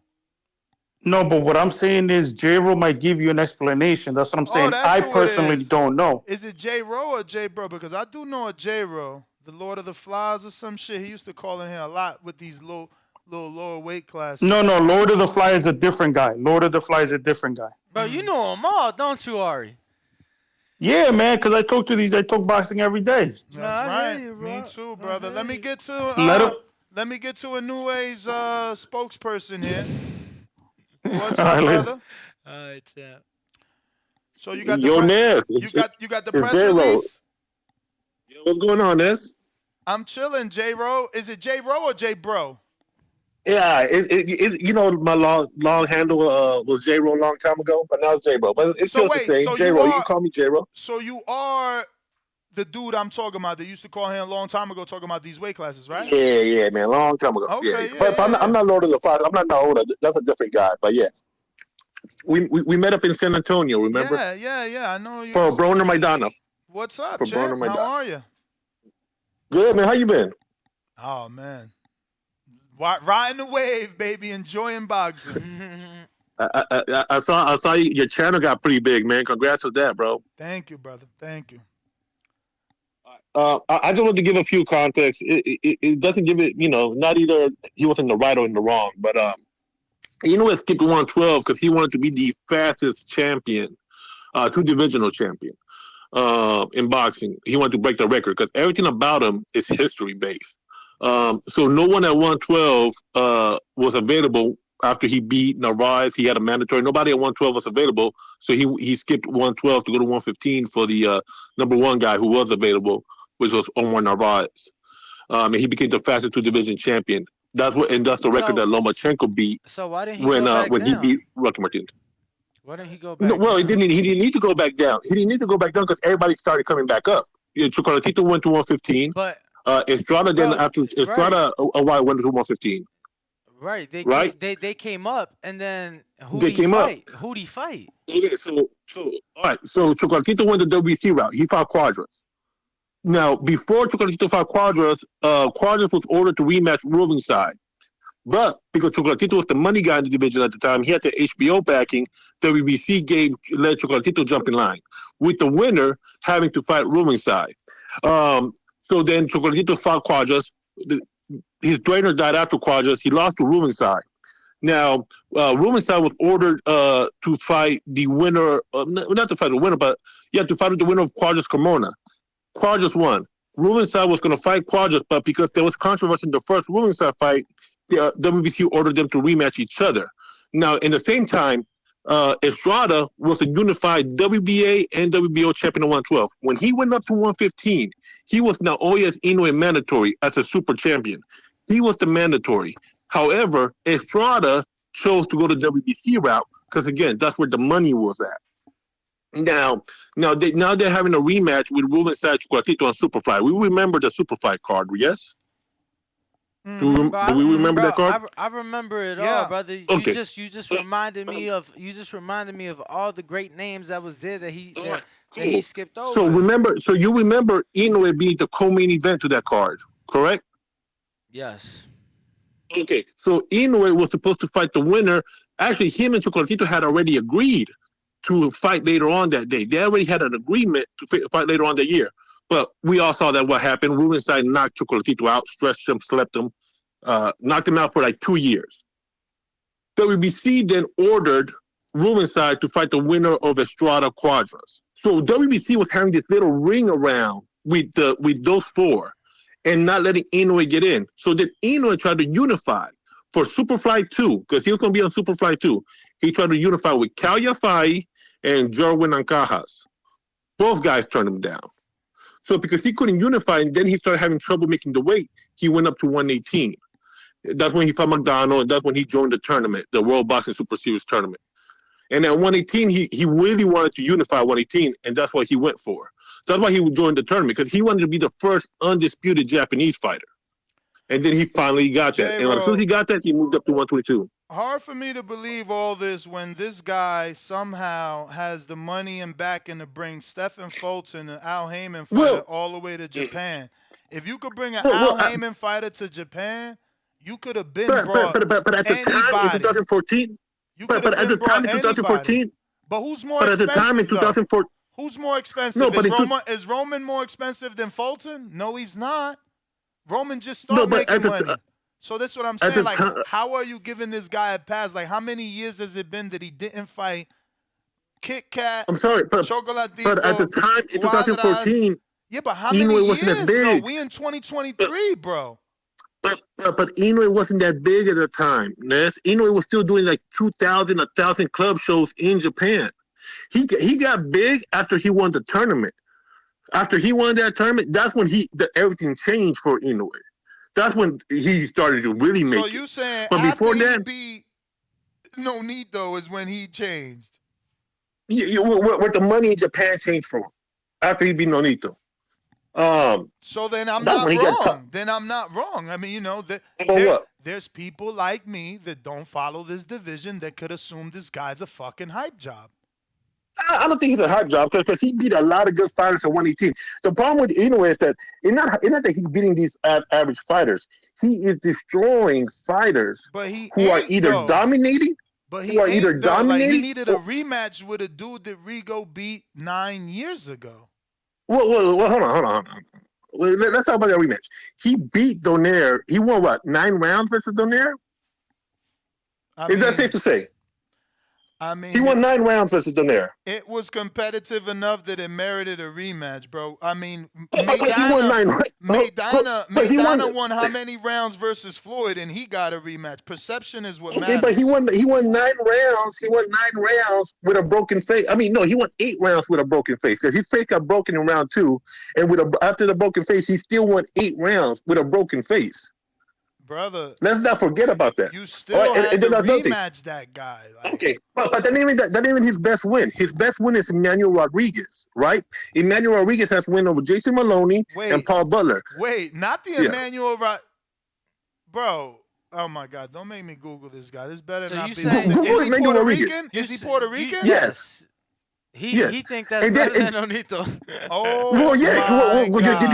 Did you see what Emmanuel Rodriguez did? Did you see what Emmanuel Rodriguez did afterwards? Got Raw versus in the BBC show versus Caballo, and then dominated Gary Antonio Russell. Like dominated Gary, an undefeated Gary Antonio Russell. Did he not? Oh, okay. And what? Okay, two guys. He got a fight in Mexico, right? And then he dominated Russell, right? But in the fight that he didn't get the win. He didn't get the win. It says there's a no contest because of the headbutt. No, I mean they ran it back. They just ran it back, bro. They ran it back, Ness, and he dominated. Come on. He dominated. So what belt? What belt was that? Was that for? The IBF? Bro, that wasn't for shit. The IBF belt. What are you talking about? Bro, there wasn't. So you saying Emmanuel? You said no. I'm talking about his fight with Gary Antonio Russell. That wasn't for nothing, bro. So what makes you think? Well, of course not. Because Inoue had all the belts. Okay, so what about that makes it greater than what Nonito has accomplished in his career? I'm just curious. No, Emmanuel Rodriguez was a prime undefeated champion with Inoue fight. It's not who you are. And I it's not agree about with who. you. It's about win. And I agree with you. It's about win. And even still, Nonito is still the best one on his career. I disagree. I just don't get we'll how disagree. you make Emmanuel a great. First of all, this is not even the Antoine Russell people. This is the 18-pound. No, this is Gary Antonio Russell. It's not even the Antoine Russell that people think are next. No, Gary up. Russell. Gary Russell. Gary Antonio. I get you, and that's what I'm saying. He is not the fucking Russell we care about. He showed his level in that fight. Hold on. You cannot look at that fight of Emmanuel Rodriguez and Gary Antonio Russell and say, yo, Emmanuel Rodriguez, yeah, he's not that good. No, he showed how nice he was in that fight. And Inoue starched him in 2 rounds. Bruh, but you're still just a contender. 2 rounds. But it doesn't matter. It doesn't matter how you try to sensationalize it. He beat a contender. Emmanuel Rodriguez has never been a champion. You can't qualify I'm sorry. him. He has been a champion. Wait, he has been a I'm champion, looking at man. his resume. I don't see shit. Wasn't he the IBF? That's how Inoue got the IBF belt because Emmanuel Rodriguez was the IBF champion. Bro, that fight lasted like 4 minutes, bro. Like, I don't understand what makes you think that in that fight and what he's done that's since. his best win. That is his best win. Another win that was better than Donaire is the Gucci win, right? In his 4th fight, he beat the Gucci, who later went on to unify the champion. The Gucci was a prime fighter. Donaire is his biggest win. Let's not confuse best win with biggest win. Donaire was the biggest win because he's the biggest name. He's the name we all recognize. No, but he's more accomplished. Rodriguez hasn't accomplished. But again, Ness, more importantly than who is when, right? Yeah, and Donaire has lasted the test of Donaire time. In his prime. Donaire in his prime. But he's been able to last the test of time, unlike other Donaire fighters. in his prime. You do realize, and not in my opinion. I answered that earlier. The fight after he lost to Inoue the first time, he went in there against undefeated world champion French guy Nordine Bali, beat him, defends the belt, and then comes back in another unification with Inoue. So ain't none of them guys done that. Like you talking about? Yeah, the Japanese guy cool, but bro, Nonito's still more accomplished. He might be more accomplished, but if you put Nonito versus Emmanuel Rodriguez, or if you put Nonito versus Jason Maloney, I don't think Nonito beats them. I'm just saying, bro. Well, Jason Maloney is swerving. He had the fight ordered by the WBC, and he out here trying to fight the WBO champ. So WBO. Something he sees Yeah. Something he sees that you don't Yeah, see. I think that's a top ranked Bob Arum stuff, not wanting to do business with Donaire and Probellum. But you're right. You're right about that. I'm not gonna defend Jason Maloney on that shit. Ain't none of them go on to do great things to earn themselves a rematch, but Nonito. Word. No, The first one was World Boxing Super Series. But then Nonito felt that he had a shot. He wanted that fight so bad. He got a title to earn himself another position. So to me, that's always gonna be. Thus far, that is your boy's best win. Yeah, I mean, it's the same reason why Paul Butler got the fight. Paul Butler didn't get the fight because he was, whatever. He got the fight because, again, Inoue is about making history, and he wanted to be the first undisputed champion. So he was going to fight anyone who had a belt, whether it be Nonito Donaire rematch, whether it be Bob Butler. He wanted to become undisputed for historic purposes. Seen this type of defending in my life. Like Broner skipped 140 and fought Malignaggi, a champ, and Maidana, and people still tried to say he ducked Danny and the fighters at 140. Like the fact that you've been on this call you got your boy here defending this dude is hilarious. Same thing. You got your boy here claiming Inoue duck, which is fine. What I'm trying to give you is context. I'm not here to defend him. I'm just giving you context. But there is neither one of us said he ducked. But there is context. There's always context. J-Bro, how? There's always because he wanted to be the fastest. Cool. He wanted to be the fastest. And once he did that, he could have went right back to 12. Because he wanted to be the fastest two-division champion. And he did that. So, and he did that. And once he did that, how come? Bro, how long is this call? He did that. Once he did that, he could have went back to 12. That's all we saying. I don't even. He could go back there. J-Bro, how come Estrada didn't? But listen to me. Now, but how come his defense is J-Bro, but who cares? Since when did we start caring about how fast you became champion? Well, I don't care. But don't we cares care is what I'm about saying. who you beating? For sure. So he cares. What I'm telling you, calling. But hold on. Inoue, this is the first division now we fought that he's fought in, right? Fourth division. Mm-hmm. In each division, he has fought the number one guy. Not at 112, because he fought there. Because he didn't fight there, bro. He started his career. Fight there. He started his career so on the fourth division, he started his career on the fourth division, on the fourth division, he has fought in. He started his career. Okay, this is about to be his fourth division. He didn't start in 112. He started at he didn't start 112. He started 108. He fought the Gucci at 108. Cut this he guy fought off, Adrian Hernandez. He don't even know what the fuck he talking about, bro. I'm looking at the box rec right now. Box rec, J-Bro. Like, what are we talking about, bro? He started at 108. Okay. Bro, he got box rec. He started at 108. Okay. Don't you get it? He got look at box rec. Bro, box rec. I don't need box rec. Box rec shows me there that his first 3 fights, he did not make the 108 limit. So what are we talking about? I mean, he fought Adrian Hernandez and Taguchi at 108. Yeah, Taguchi was his 4th fight. 4th fight. Yeah, his third fight wasn't at 108. His second fight wasn't at 108. What the fuck is we talking about? Taguchi, he started at 108. Adrian Hernandez was the champion. What's the champion? Secondly, you talking about his 6th fight, bro? What the fuck is we talking about? Yes. And he was the fastest. Bro. What are you saying, my friend? Because I see 108, 110, 110, 108. 108 and a quarter, right. Mm-hmm. That ain't the limit. You feel me? Next fight, that's under the 112. I don't even know the name of that division. Superfly, right? Superfly. So that's 112. Right? That's the division. The next fight is 110 and a quarter, so that's also 112. So I'm just saying, your first 3 fights was in a division that you chose to never come back to. He broke the history. That's great. Phenomenal. I'm happy for you. Why not come back? That's all I'm saying. I'm not even saying he ducked. We're not even saying he ducked. I just don't. Well, I'm certainly saying that I've never seen anybody get. I've certainly never seen any other fighter get a pass like this. I'm just saying. You know what I'm saying? Never. My man was there. He could have fought there. He chose to make an 8-pound jump to make history, and he did that. Now he could have came back down to continue to make history, right? He could have been fighting now to become a 5-division world champion. Has there been a Japanese world champion that has won 5 divisions? Probably not. I don't know. I'm just saying he could have been facing Fulton to become a 5-division world champion. That's all I'm saying. All right, what up? What it do? What it do? I'm glad y'all talking about this. I honestly think Fulton it's gonna be it's gonna be close to a whitewash. I think he's gonna win probably like 9-3, 10-2. I think Fulton just got too many dimensions. The style, like he can box on the outside, he can smother him on the inside. I feel like anyway, I ain't really seen that anyway. The smaller guy, he got power, but at the same time, Fulton, we didn't see his chin. So I honestly think it's a mismatch. When you really look at it, I think it's a mismatch. So I'm really ready to see close to the fight who the judge is gonna be. Are they using world judges or whatever?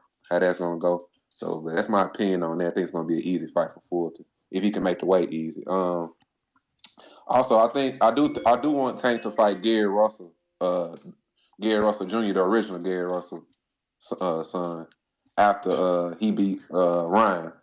Because back in DC, I think that'll do big numbers too. I want to see that because I like that press conference and all that back and forth. But that's my call.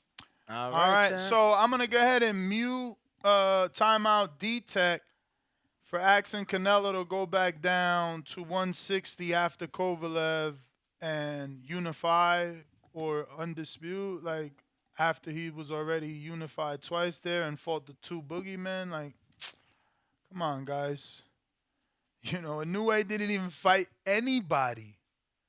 Like, how is it that people are still comparing Canelo to Inoue when Canelo fought Gennady twice at 160, Daniel Jacobs at 160 for unification bouts? It's not the same. Elijah, what up? What's up? How you guys doing? Chilling. Sensational. I'm looking flights up to Japan, trying to go see Scooter. Arigato. I think. Konnichiwa. I think it's a great fight. I'm all out. That's all I know. I don't. Yeah, bro, me too. I had to dig deep for that one. I swear to God, I went in my bag for that one. But go ahead. Watching a lot of Nihao Kai land. But listen, I think it's a great fight. I think Fulton will probably win just because, you know, historically, if you got a bigger, stronger guy in the weight class above you, that person will usually win if they're extremely skilled as well. Like being stronger than a guy and having a little bit more dimension and skills and better defensively and stuff like that. I think that person usually is able to beat guys that come up from smaller weight, kind of like what happened with Canelo and Duvall. You know, a smaller guy going up to fight a really strong, really skilled fighter just usually goes bad for the smaller guy. But I still think it's a great fight. I'm gonna watch it for sure. I'm excited. And Danny, save me a spot on the plane because I'm coming to Japan this evening. You guys have a good one, man. Appreciate you. Let's go. Yeah, I definitely been wanting to get out to Japan for a fight, man. I will not lie to you. I've been keeping my fingers crossed. Shout out to, you know, good friend of the show, Nonito. He promised us that if he ever gets a fight out there, he will give us the Mr. Honda experience. So, but no, I definitely would love to get out there, you know, for a Steph Fulton and Inoue fight. That'd be amazing. Who we got next, Ness? Ron Boy, what up?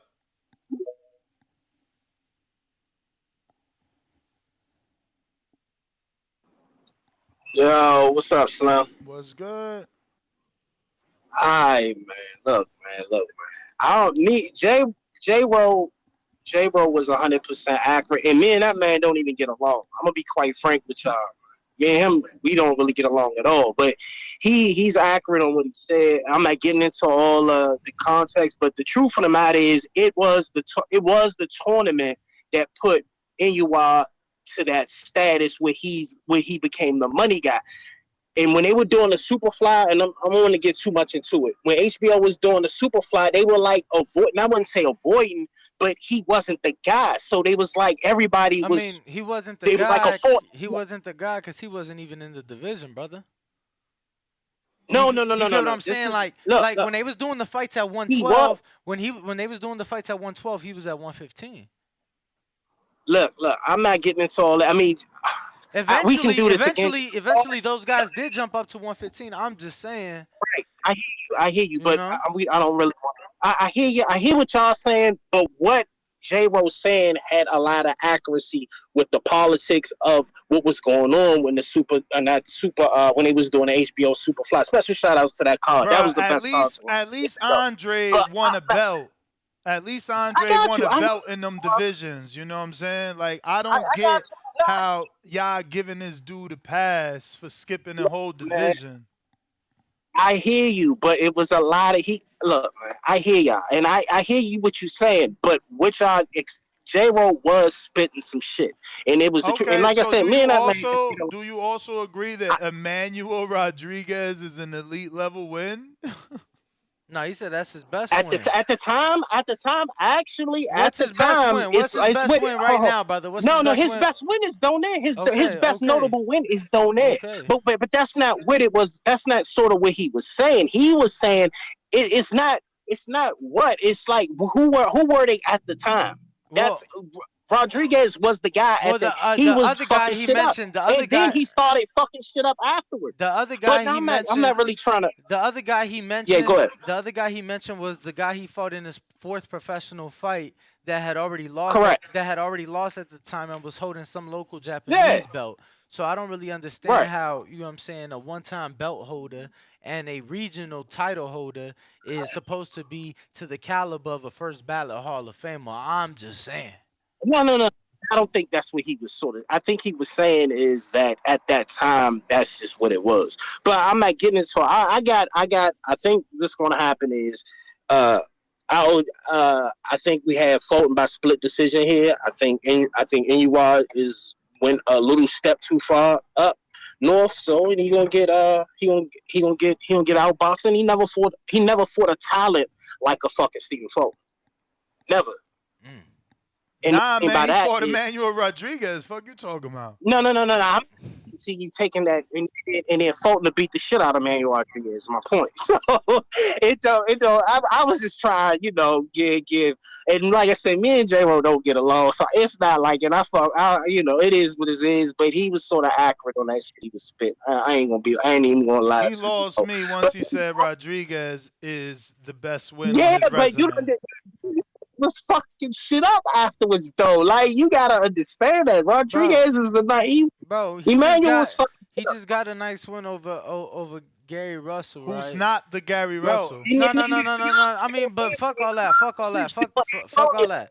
He just got that nice win. Y'all shitting on Antonio. Bro, listen. He just got the nice win. That's great. We not even shitting on that. All we saying is Nonito. After Nonito lost, he went to become a world champion. I'm shitting on it because I'm saying he's not the brother that we care. He's not the brother that most popular. He's not the brother that y'all care about. I got you, bro. Is he the brother that we care about? Yes or no? I care about him because I care about him because I'm different. But I fuck with they all equal. Yeah, you want to see him fight more than you want to see the other one fight Tank, huh? Nah, or the other one fight Haney, huh? I'm gonna be real with you, Mo. It's all the same. It ain't all the same. I mean, it ain't all the same. It is. If it was all the same, we all be eating shit, man. I like sushi and steak and all that good shit. No way, Jose. Right, you never can't that, Mo. Because you're right. I'm a 140 ambassador, so yeah, you're right. I fuck with Antoine because he in the more vicious fucking division. So yeah, you're right. I'll give you that. But no, that's all I want to say, Mo. I ain't gonna hold up too much, but special shout outs to J, bro. He did his thing on that shit. I hate to tell y'all that, but I'm out, Slim. Nah, I mean, I'm actually proud of J-Ro that, he watched enough of those little weights that he's able to come on here and say that Emmanuel Rodriguez is elite.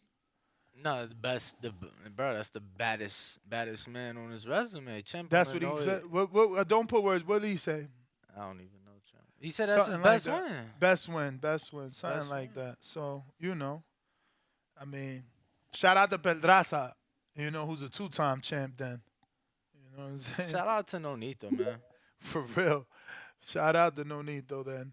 Prime Time Talk TV, what up? All them weights and shit, man. How do you do it, champ? There's people digging in their What bag up? so much they trying to compare Andre. Andre legit won titles in those divisions where he at least wanted to fight Canelo, unlike your man's in 50, them. 54 and 60? Yeah, he Oh, actually wow. won belts there. Oh, wow. Yep. Go ahead, brother. I'm All right. sorry, Prime Talk. Oh, you good, you good, you good. My brothers, what y'all doing, man? Y'all cooking up some good topics this morning.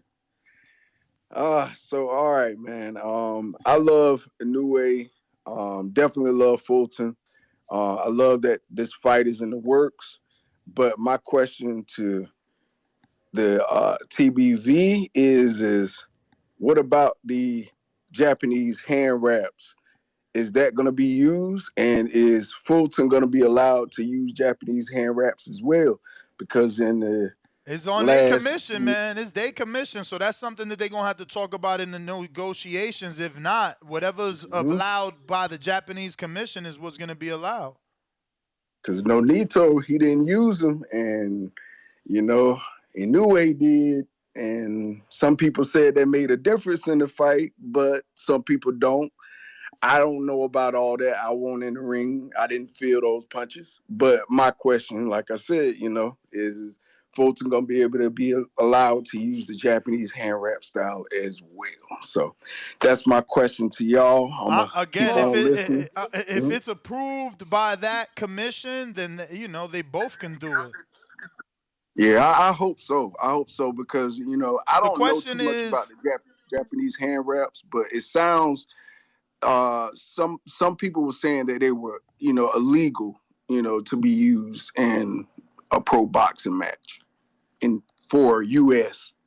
fighters. Yeah, I mean, in the U.S., that's what I keep saying. So whatever's approved in that Japanese commission is what they're going to have to do. And I'm sure that still fights at this level follow the ABC. Yeah, rules it's also and, negotiations, bro. If you don't want saying? that in there, you negotiate that fight that way. Yeah. Nonito, his crew saw the hand wrap. They allowed it, So, all right, champ. But yeah, that's my piece, man. Appreciate y'all guys, man. Keep doing y'all thing, man. Y'all making boxing hot. All right, y'all. All right, champ. Appreciate you for calling in, man. Without you, there's no us. I got Jonathan Lambarena that says, I see a lot of hate for Inoue. Inoue is a great ticket sell in Japan, just like Tank is in the U.S., but Tank's resume can't be criticized on TBV. Y'all don't know shit about boxing. I mean, does Tank have an Emmanuel Rodriguez type of champion on his resume? Because last I checked, Leo's 4-time and Pedraza's 2-time. The Real McCoy, $5 Super Chat says, at Nest, Canelo clearly ducked Andre at 160, #period. There's nobody at 168 at that time. Sure, champ. Sure. Who next? I got the Ghost Boxing. Hello, what's up? What's up? Yeah, so obviously I don't really know too much about this lower division, but the J-Bro guy, he was making sense because, like, Inoue doesn't really seem the type of guy that would duck because he's fighting the best at 122 already, where if he had a tune-up before, then him ducking the 112-pounders would have made, they would have made more sense. But considering that he's fighting on paper the best at 122, J-Bro is probably right. That's on that. And he's not right because if we just take it out of that division and put it into any other division, imagine a welterweight not fighting none of the welterweights. Imagine right now, what's his name, Jaron Ennis, just says, you know what, I'm done with 47. I'm not fighting Crawford, Earl, which is probably fights he won't get, but I'm also not fighting Virgil or Rashidi or Connor. I'm out. I'm going to 54. Like, what are you talking about, man? This shit makes no sense. It's only okay with y'all because this guy is some sort of superhero to the hardcore. I just want to know. Look, I think Inoue's a great fighter. I just got to ask you, because your justification is that because he's fighting Fulton in 2023, that he probably was not and we didn't say duck. We just said one could assume because he skipped an entire division, but we didn't say duck. But you're saying that because he's fighting Fulton in 2023, that he didn't duck guys in 2014? Because that's what you said. Now, firstly, because I don't really know too much about that division, I'm just like, I'm just hearing it like today. That's my point is that he doesn't seem that type of person because he's like freeweight champion or something, and he's fighting the best at 122 already. So all I'm saying, J Bro is kind of making sense. And another thing that I want to say is that I didn't know you guys weren't doing a show on Friday because I would have told you lot Liam Smith's gonna win because Eubank he hasn't been looking the same since he's joined Roy Jones. I don't know. His win over Liam Williams looked very good. No, but I think back in the day, Eubank would have probably stopped him because how can you drop a guy 4 times and then not knock him out? And yeah, that's pretty much it. Thanks for the picking out. Ask Pacquiao that. What the fuck? Word. He dropped Algieri 6 times and didn't stop him. You guys just, again, history, man. It's good to just Google search some things, And I'll just say once again, when Broner moved up, even though he fought a champion in his first fight, and then he fought Maidana, there were some still saying that he avoided the 140-pound division, which included Lamont Peterson, included Danny Garcia, Lucas Matisse, Brandon Rios. I mean, 140 was an amazing division in 2013. So everybody gets that same scrutiny that Inoue is getting. It's just he's got more fans than Broner had haters, I guess, and you guys are defending it. Foxy Brown's $5 super chat says, "Y'all don't like to read super chats, but I hope I got this on time because I don't see that I missed any other ones from you, Foxy." Word. J Hardcore Boxing. Yo. Yup. What's happening, fellas? Another day, another show. I know that's right. Hey, Ness, that was a great point that you just said in reference to Agent Broner. He did skip 40, went straight to 47 to grab that low-hanging fruit, man. And, sometimes that happens a lot in the industry, man. So came back. Did he come back to 40? Didn't he? Is that what you asked? No, I'm saying. I mean, he back at 40 now, or he been trying to get to 40. Didn't he win? He became a champ at 40, so. Yeah, well, I mean, that's after all the traffic went through. Would you say so? What? That he came back to 40? Yeah, well, if he came back to 40, he didn't come back in the time where all those killers was down there. Nah, he came back to 40 after they was gone, after they all became welterweights. That's what I said. He waited till the traffic was gone, so which makes sense because he had been in the ring with all them cats when he was doing sparring down here, and all that. Yeah, truth be told, though, he probably would have ran into the traffic had he not lost. Like, I mean, I felt like that's the path he was setting. I mean, look at Maidana. Maidana got the Floyd fight after. I mean, I don't think he would have got Floyd but bro, had he beat Maidana, you don't think he was gonna only get a bigger name from there? He had to keep winning. He ain't keep winning.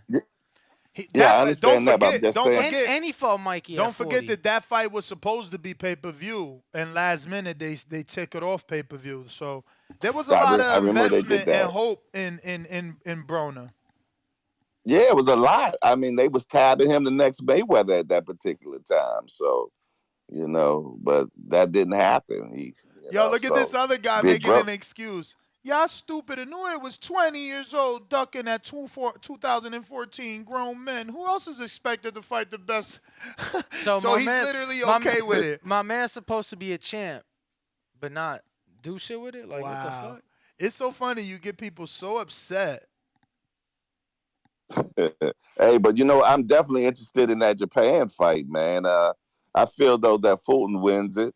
I think it's going to be a good fight, but I think it's a style that Inoue has never seen before, and I think it's definitely be tricky for him. But I feel though that Fulton wins. Inoue even said this is his first time even being in the ring with a black fighter, so that's definitely going to because though we're known to be slick fighters, and I feel though that this fight might not look the way a lot of people think it's going to look. So and I would love to go to Japan, man. That's on my bucket list, man. I went to China about 3 or 4 years ago, right before the pandemic, and I had a ball in China, man. So Japan is one place I would love to go to, man, because I heard it's a real nice place, man. But that's pretty much Them all flights I sound got, like they're at fellas. least 1,500. Yo, you said Yo, China. what was you reading that Go it ahead. said that the fight would be streamed here in the morning time? ESPN. All right, Jay. Yep. Yeah, man. All right, fellas. ESPN is reporting that. I got some other callers here looking like we got Big Drew. Ryan. Yo, what up, TBV? What up? Yo, you guys are sleeping on Inoue, man. If you haven't tuned into him, man, you're robbing yourself of greatness. He's a once-in-a-generation talent. I mean, the way he boxes inside, outside, cuts off the ring, man, all y'all could learn a lot from watching him. But this is good news because I always said that Crawford could take a page right here out of Inoue's book where he's gonna vacate his undisputed. He's gonna move up and challenge the next one. If Errol Spence could quit ducking and fight Crawford will beat him and move on, fight Jermell Charlo and retire a 3-division world champion, 3-division undisputed world champion, all-time GOAT. So, Drew, do you know why he didn't fight any of those guys that we know, like Cuadras, Kit Kat, Chocolatito? Or why he just didn't at least pick a belt up at 112? No, I want to know why he didn't fight those guys. Oh, okay. I honestly don't know. I ain't gonna front. I honestly don't know. I was listening intently to Jay Bro, and there's politics. I honestly don't know, so I'm not even gonna pretend. But does it make sense to you? Does it make sense though?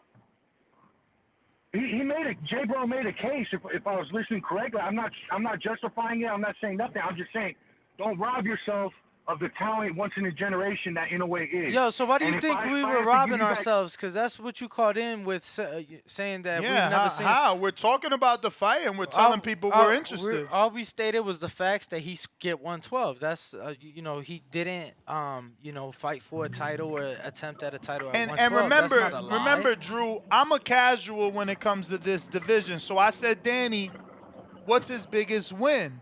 So he says, Donaire. So I say, damn, that's his biggest win? So a guy like me that doesn't really pay attention to this division could say he's a hype job.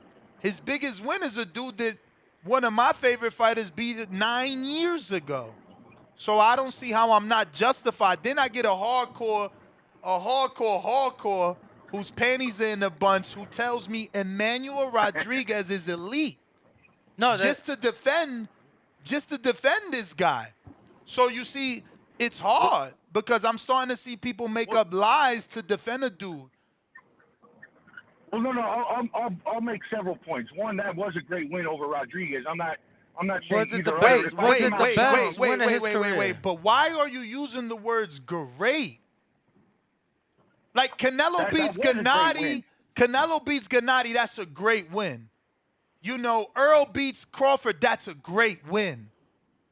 Mikey beats Earl. Michael beats Earl. That's a great win. But like a great win. Why?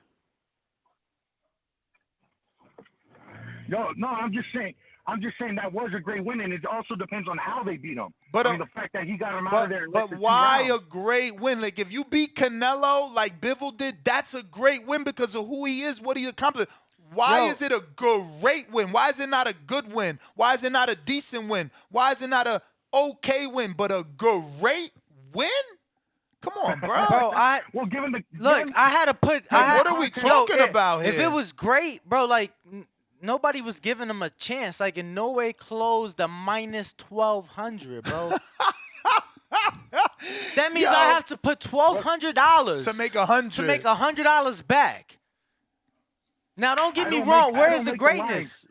Right, bro. But greatness is shit that we ain't seen Greatness- before. greatness You know how is many Ryan- minus 1200s win? Ryan shit versus happen every Tank. day. Ryan versus Tank is a 2-1 fight, bro.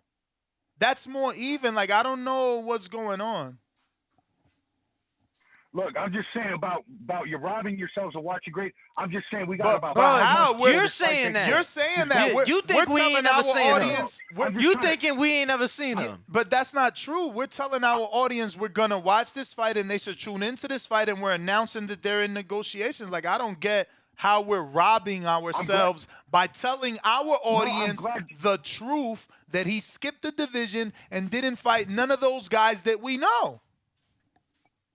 I'm just saying, you guys get ready, man. Inoue is gonna knock them out around 11 or 12. That's what I'm saying. I'm just saying, Go back and you watch, sound study like the you're film. Latin. You should be defending and rooting for Bam Rodriguez, who did go up to fight people you know. He didn't turn away from it. He fought them. And what'd he do, Ness? After he did what he wanted went to back do, down to where he belongs. He went back down. He showed to you he pick a could title do it, up, be and great. then he went back down.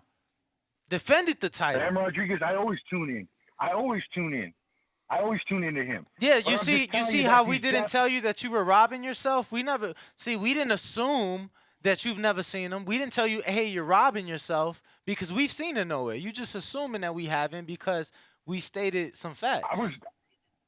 I was just going based off the years of Ness saying, yo, man, I don't pay attention to the little guys, the minus 122 pounders. That's Yeah, all but I was getting I going don't off of. think I think that you guys only listen to that and don't actually watch the show, because how did I watch Vic Darcinian versus Nonito then? How about Abner Mar's Correct, entire look. career? Didn't he start at 115? Didn't he fight at Becco to a Yeah. draw? Like, people just hear what they want to hear. They want me to be a casual of the division, yet I know that their superhero didn't fight anyone. Well, if you're taking it a certain way where I said you're robbing yourself, hey, my bad. I didn't mean it a certain way. I'm encouraging you to go back and study the fight film. That's all I'm saying. I'm glad you guys brought it up as a topic. I love the show. I tune in as often as possible. I'm glad you're stirring the pot. Well, I'm just saying that these Jap fighters, they're descendant of kamikazes. There ain't no quitting them. And I'm not biased just based off my heritage where I'm going to choose a fighter. I'm usually pro-American, and I know Fulton's from Philly, but it's going to be a great fight. I got Inoue winning by KO round 11 or 12. That's what I'm saying. Cool.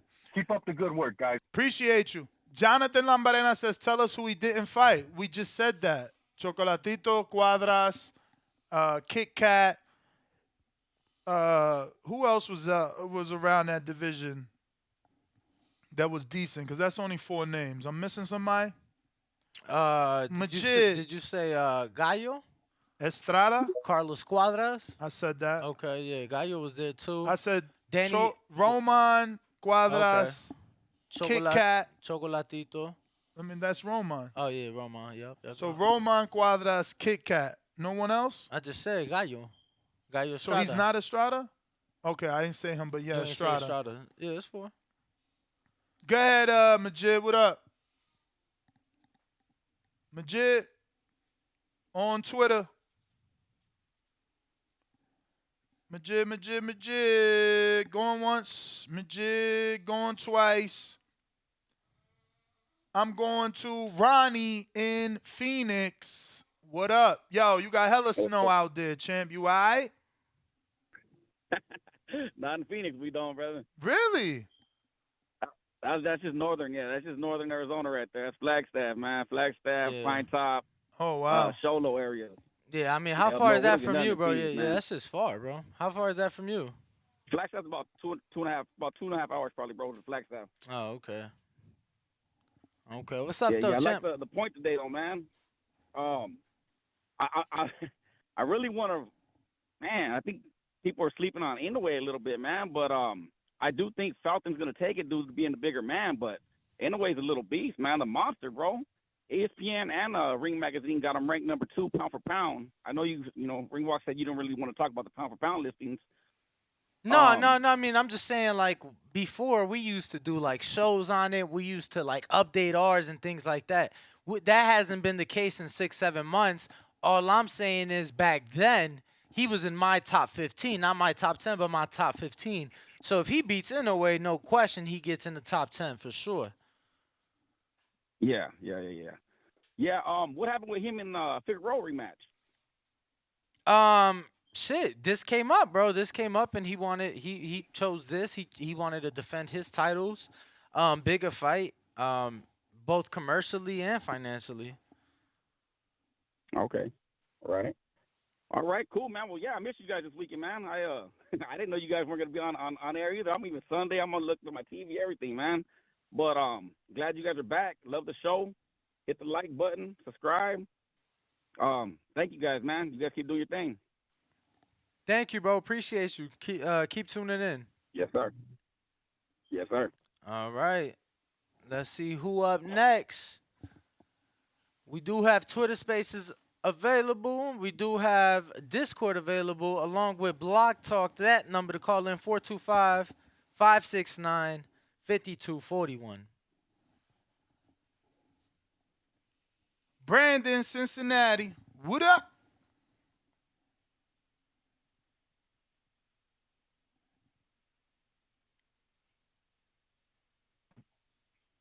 Yo, Ness, can you hear me? Yep. Yo, what's going on, fam? Hey, Danny, quick. First of all, I want to say salute to both these fighters for taking this fight. Yes, sir. Need the guy was forced to take it. So salute to Cool Boy for going over there and taking that fight, and salute to Inoue for going up and calling him out, because he could have finagled his way into an easier title bout or some shit, probably, because he's the money guy. So props to both of them. I think we giving Cool Boy more credit for taking the fight than Inoue for calling him out, where I think both guys are showing gigantic balls. But Danny, did I hear correctly? You said Inoue ain't in your top 10 pound for pound? What is y'all saying, bro? Y'all need to clean your ears out. I said I don't have Scooter. I'm asking. Because I've said it numerous times. Look, I said Fulton is not currently in my top 10, but he is in my top 15. With the guy like Inoue, who on most people's list, he's top 3. He's in my top 10, but in most people's list, he's top 3. If he beats Inoue, no question, Fulton breaks into the top 10, is what I said. Okay, let me ask you something. Is Devin in your rank higher than Inoue in your rankings? Is he higher? I ain't updated it in months, but I could pull up my latest one to see if he was higher. Let's see. Let's see when the last time we did pound for pound. June 20th. And I had Inoue one spot higher than Devin. I had Inoue at 7, and I had Devin at 8, and this was on June 20th. So it ain't been Just updated. use your head. Just use your mind. Would you have him ranked higher than him now? Yeah, For beating Butler? I would say that Devin defended, and this guy went and captured one more belt. So I don't know that I would move And that's Devin. what the problem. You sensate. That's the problem I think some Inoue fans have. You sensationalize Devin's accomplishments because that's your dog when he ain't accomplished nearly as much as Inoue. So it's kind of some bias there. You're doing a little surfing. No bias. Little meat surfing. No bias. That's a little meat surfing. Bro, go back and tune in, you know what I'm saying, to those episodes, and then you can call me out for the bias. You ain't watched the fucking show, so you can't say how I broke down my pound for pound list is bias. You know, once you go back, find bias audio or video of me from that pound for pound show. The fact then that you you can got come back Devin, and the fact that you just said you have Devin ranked higher than him now shows that you're biased, brother. I never said he was ranked higher. What are you talking about? Inoue's higher. I just asked it. And I said, I said Inoue's one spot higher than he Devin. was June 20th, and I said him winning another belt would not make me move Devin up. You get what I'm saying? Like, you ain't hear what you just said. I said use your head now. Would you have Devin ranked higher than him today? Not off your list from June, just right now. You said yes, I'd have Devin ranked higher. No, I didn't, bro. You misheard me. I must have misheard you then. But other than that, yeah, I think this is a great fight. It's a 50-50 fight. Outside of Bud and Earl, this was the matchup I Can wanted you to tell see me most. why he never fought Roman, Cuadras, No, I cannot. or Kit Kat? No, I cannot. Maybe for the same reason they didn't want to put Tank in there with Vasil when he was young. and still kind of green. Maybe he was too green at the time. That's what I'm thinking. Maybe But I don't but know. they didn't put him in with Vasil. What's the reason for the other 4 people or the other 3 people? I have no idea. Maybe they thought he was too green for those champions at the time. For all of I don't them? know. I mean, all of them were great. That's the So hardcore then why 4. you don't think he receives the hate that Tank gets? Because, I mean, Tank was allegedly not ready for just Vasil Lomachenko. How is this guy not ready for an entire division?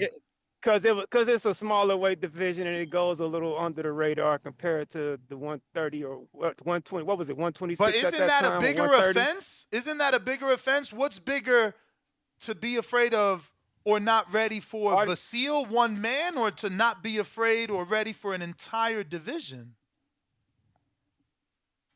Is it the entire division or is it the hardcore 4? Make up your mind. I That ain't mean, the entire that division. is the You're division, right? sensationalizing that. Hold on.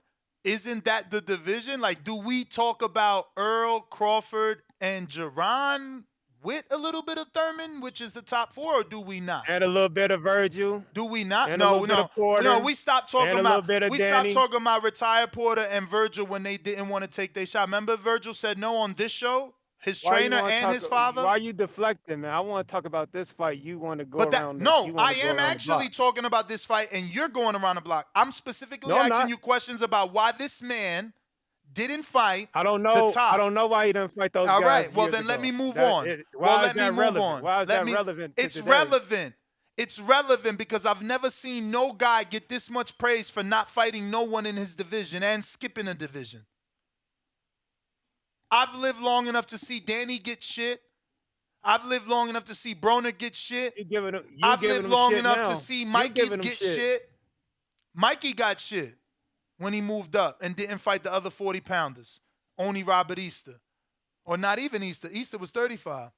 Like, people get shit, but I mean, this guy all of a sudden gets a hall pass. So I'm asking every fucking caller, why is it okay that he didn't fight none of those guys? Easy Rollins, what up?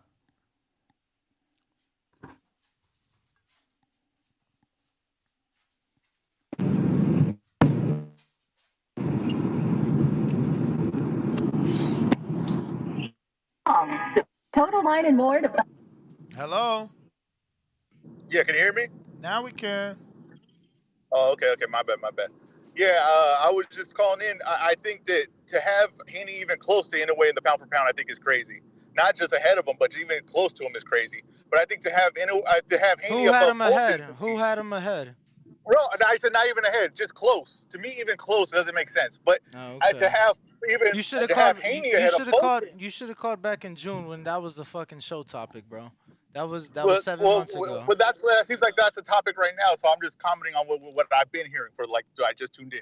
But I have Fulton ahead of Haney in the pound for pound as well. I think people are overrating the undisputed thing. So that now that someone has 4 bouts, my friend, there's no way you could logically have Fulton ahead. So why? Why though? You might Why? end this call early. Give me the top 3 wins. Let's go top 3 wins versus each other. And then tell me. It's not about top 3 wins. It's about undisputed. No. So that's the thing. You're overrating the belts because not all you're not overrating. You're not overrating. Yes, you are. You're overrating the belt. You specifically are trying to downgrade the belt. Who is better?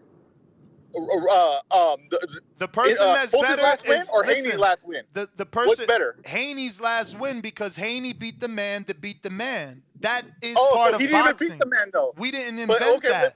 We didn't invent that. Who's a better fighter in your eyes? But who's a better fighter in your mind? Daniel Roman or Camboso? Who's a better fighter? If you got an eye for boxing, who's a better fighter? Wow. So Daniel Roman is better in your opinion than Cambosis? Levels above him. So what's his first big win and his secondary big win, my friend? But I'm talking skill-wise, he's levels above him. If we can't see that, then we shouldn't even be talking. Skill-wise, he's a better fighter. So hold on. So how are you how are you skillfully better than a person, but you don't beat anyone that shows that?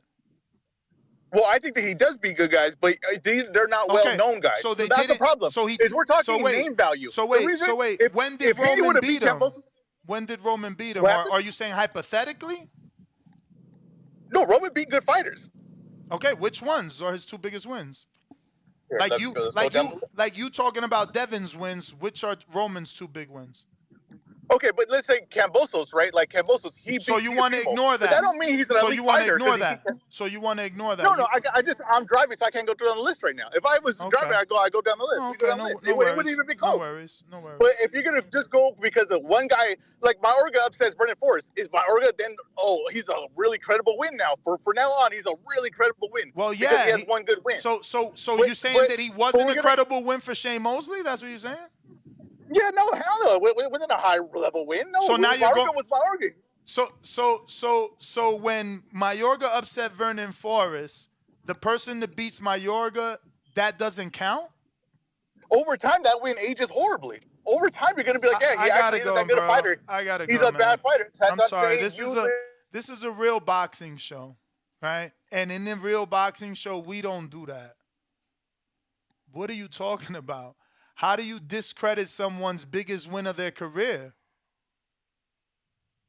It's because you guys have never fought, man, so you just get to say stupid shit. Rachel Donaire, what's up?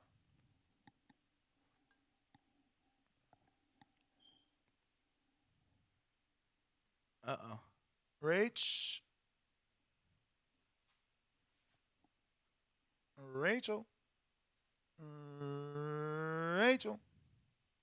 C-Dub, check if it's us or is it her. C-Dub. Yo. It's definitely Yo. Rach. What up? How the audio? Straight. Straight. That's what's up. Shout out TBV. Shout out to the panel. Shout out to the TBV family. Smash that like button. It's free. Do something with yourself. You know, been following Inoue for quite some time, man. Before the Super Series, I picked him to win the Super Series. You know, I wish I had the cancel button or to cut you, to kick you off the show, Ness, for when you lied about Emmanuel not having the title. You know, that was the best part of J Guy, the J Rhodes. That was the best part, man. When he corrected y'all that Emmanuel Rodriguez had the title. Nah, bro, That he was a great cool. win. He had the IBF, but it don't make it a great It don't make win. it a great win when the guy that beat him was a minus 1,200 to do so. No, and then you say that that's a great win because he had an IBF title, but then Devin being undisputed isn't a great win because he beat Kambosos.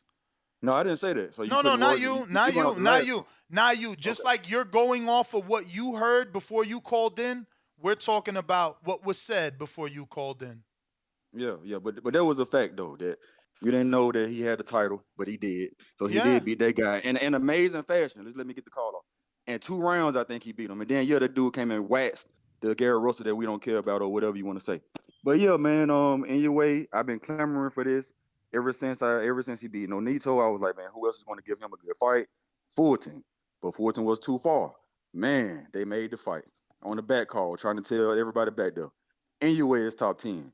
Nobody had him top 10 almost. It's crazy. I don't know. I don't know, man. They got Devin in the top 10 and not Inoue.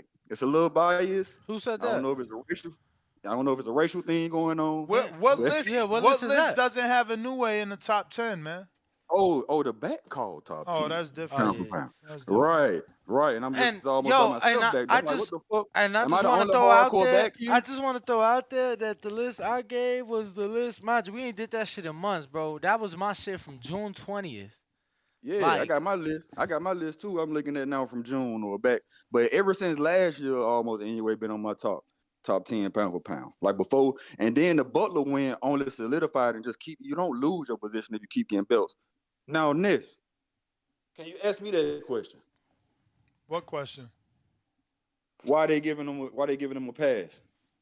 The question really is why didn't he fight Roman Chocolatito Gonzalez, Kit Kat, Carlos and why they- Cuadras, and yeah, Kit and why Kat? people giving him a pass? I got you. Or Because- at least Bam, who's the new sensation, and he's the right nationality to I make mean, a big different fight. weight classes. That's the one I I got can't really. You know what I'm saying? What you mean? Didn't Yeah. Bam just fight at 15? But my man's been at 18 for I don't know how many Cool. fights. Offer him to fight. Yeah, Bam so could move up. He go to Offer answer. him to He go fight. I mean, answer, shit, man. he didn't want to we do what been- he did, we what been Inoue through- did, and skip a weight class. He wanted to go back down and I and hear you, conquer but that he weight also class. wasn't offered a big fight with Inoue. You know? Yeah, let me answer, man. We've been desensitized. Like a person growing up in the hood, a very rough place, they see somebody's brains get blown out, Mm-hmm. or they're just an everyday thing. When Canelo or when another fighter duck the best fighter or the person that or the person that people think is the toughest fight and Who's the go and best fight fighter? another match, Who's the best fighter? or hold on, like Who's the best okay, like fighter? okay, Who's the when best we wanted fighter? like when people wanted Canelo to fight Andrade and Trump, Oh, and he would have been fought so you're Plant, changing your words? Is he the and best he would have fighter been or fought was it Plant. just Andre? Or somebody considered the best fighter. Or Okay. we considered Okay. Charlo and Andrade could beat Triple G at the time. That's what we considered. And when he say why don't he face David? Oh, because he's going to fight Bivol. So Inoue don't get the same trouble or the same negative shit because he's But still the going difference up in to your fight tougher analogy, the he difference in going your up to fight analogy competition is though. that Inoue is the money. So you're wrong. That's why I just told Danny. Inoue could have offered Bam the fight. I got you. Inoue is the money. So now No, you're I got you on saying that Canelo doesn't have the money to offer people the fight, but he No, clearly that's what you just does. said. The principle that I'm saying is that if you're going up like Tank get the flack and all the bad publicity because when he ducked some or he didn't fight a tough fight, he didn't go up and fight a person that people consider tough. Inoue is going up to fight Nonito. He skipped Kit Kat in them when they fight Nonito. He No, skipped them and fought the best no, person in bro. the He fought weight Nonito weight 5 class years. He fought ahead. Nonito 5 years after that. Stop, man. 5 And years. it's But 9 he years still after going Five up. He fucking years. still Rigo fight beat him. people 5 above years. the 2 weight divisions that are above. champions though. Bruh, I He gotta still fight go. people I that are gotta champions. go, C-Dub, because you talking about Inoue fighting Donaire in 2019 when he jumped up in 2014. but then you discredit Canelo for jumping up to fight a younger, fresher, current Bivol I champion. mean, he brought up some shit It years just don't after the even- fact. these Like that dudes- has so much to do with It's it. so the infatuation with Hello. Canelo is insane. What's up, Rachel? No, I was just testing. I don't know what the hell happened earlier that you were able to take C dubs and not mine. It's Discord. It's pretty freaking stupid. Yeah. It works sometimes and sometimes it doesn't. But no, I mean I wanted to say good morning. Haven't heard you guys on air for a bit. I had jumped in when that caller was talking about Emmanuel Rodriguez and then downplaying Nonito. And I was like, you gotta be kidding me. Like, if you want to hype up Emmanuel Rodriguez, go ahead completely, you know? But you also don't have to step on other people because let's not forget that Emmanuel Rodriguez lost to Gaballo, who Nonito knocked out with a body shot. So you can't come around and be like, oh, well, Nonito this, Nonito that, Nonito's, Emmanuel Rodriguez is this complete, complete guy and he's the most powerful guy and whatever, and not put into the timeline that after the WBSS, he fought Rodriguez fought Gaballo and he lost to Gaballo on a card on a unanimous decision, I believe, or I don't maybe it was a split. I don't remember. But Nonito took on Ubali, undefeated Olympian, and then Gaballo, the guy that Emmanuel lost to, and knocked him out by body shot. So you can hype up this, this 40-year-old and blah, blah, blah, past his prime. But Nonito knocked out the guy he couldn't. So just give credit to where it's due. I don't know why it's so difficult for anyone to just say, yeah, you know what? Yeah, that was a good win. You always want to step on people. The reason this is happening is because I told Danny, I said, what's his biggest win? Meaning Inoue. And his biggest win is obviously your husband. And I'm like, okay, so then one can assume this dude's a hype job. Like, a dude that doesn't know this division can assume maybe Inoue's a hype job. He beat someone that isn't in their prime. Regardless of how good Nonito's been doing, regardless if we want to believe he's the fucking Bernard Hopkins of his division, he's not in his prime. Understood. Completely agree. So everybody got their panties in a bunch because I told the truth. Like, so someone called in to overpraise Emmanuel Rodriguez, and it's like, well, I didn't know he was an elite. I mean, we talking about Emmanuel Rodriguez, and we talking about first ballot Hall of Famer who, Rachel mentioned, it wasn't. He had a couple tune-ups. He lost to Inoue the first time Right back goes into undefeated Frenchman Nordine Ubali, then defends that title, gets the 4th-round stoppage, and then right back into Inoue. Like, Emmanuel did nothing to get himself back into the ring with Inoue. So, it is It what it just is. doesn't make sense, man. It's what I said. You can't call Emmanuel elite and a great win, because then what's Nonito then? If Emmanuel's a great win for Inoue, then Nonito is what? An exceptional?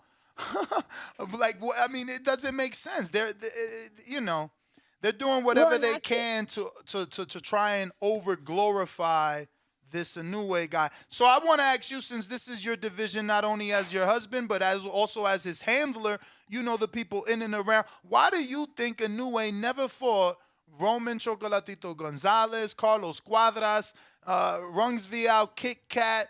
I mean, why didn't he offer Bam the fight? What's going on with him not fighting none of those recognizable names and skipping an entire division, in your opinion? Well, I think we have to remember, okay, so we got to make sure that we understand that before the WBSS, Inoue wasn't hooked up with Top Rank at all, right? And that being said, Ohashi was the one that was controlling him. And so all of the fights that he was that they wanted to line up were really picked fights by Mr. Ohashi, and nothing to do with Top Rank.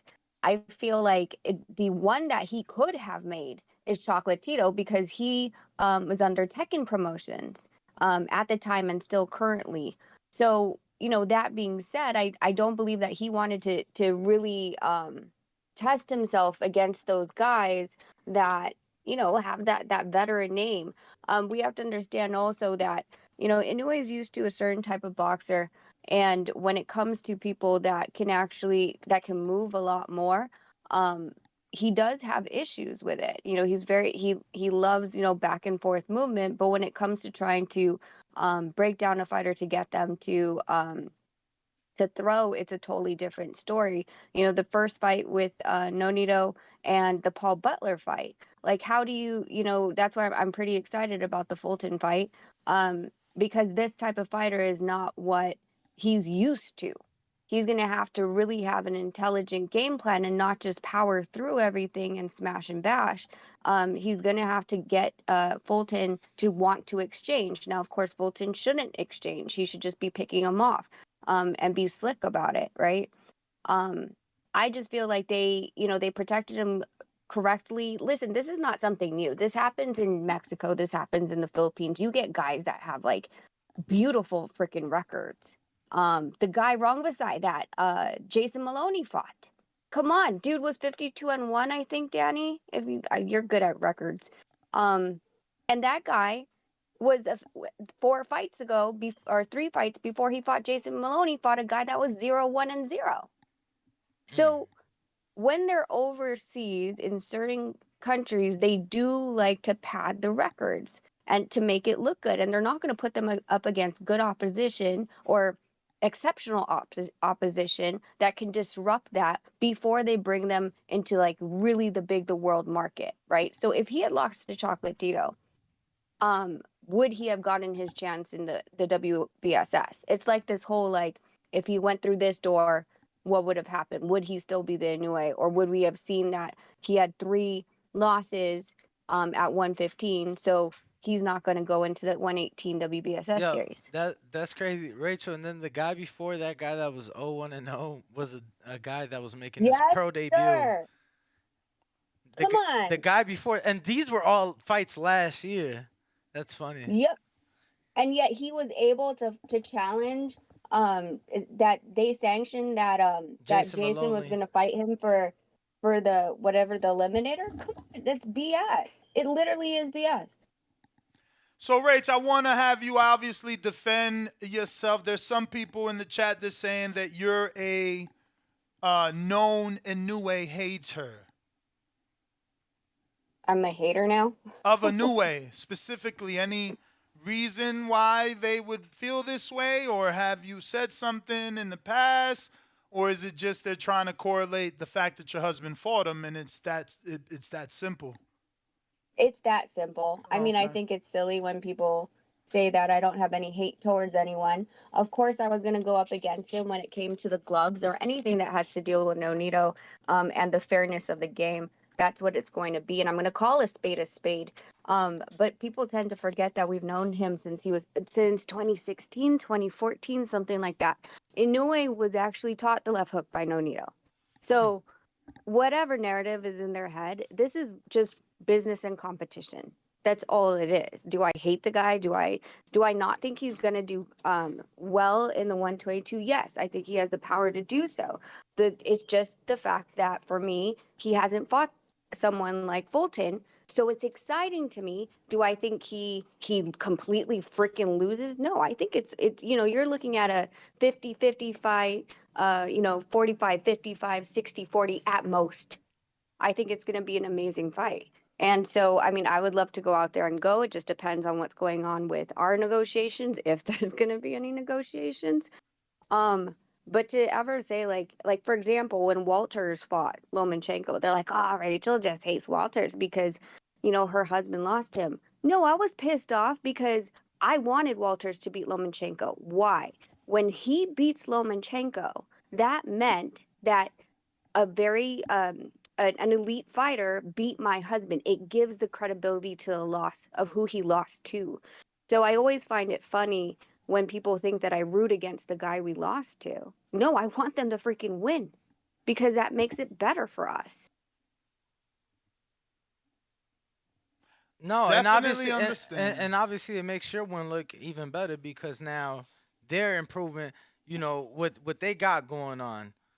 Like Yes. people don't understand for Floyd, Canelo's always gonna be his best one because that he just keeps on winning, keeps accomplishing. That just makes Floyd look even greater.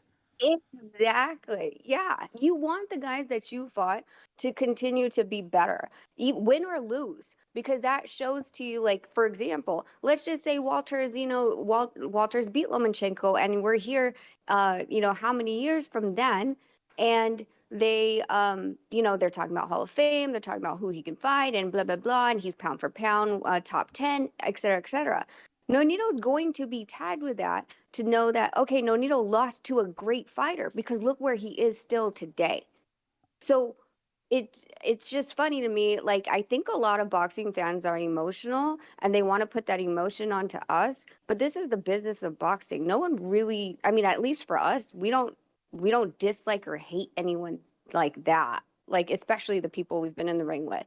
Nonito's friends with everybody. I don't think there's one person that's standing right now that he is not friends with, good with, that wouldn't have a sit down dinner with Nonito. So what is cooking on your guys' end? We've heard a lot of chatter. We were at the convention. What is the latest with Nonito? My phone hasn't rang yet. The order came down on Sunday, I believe. It was emailed.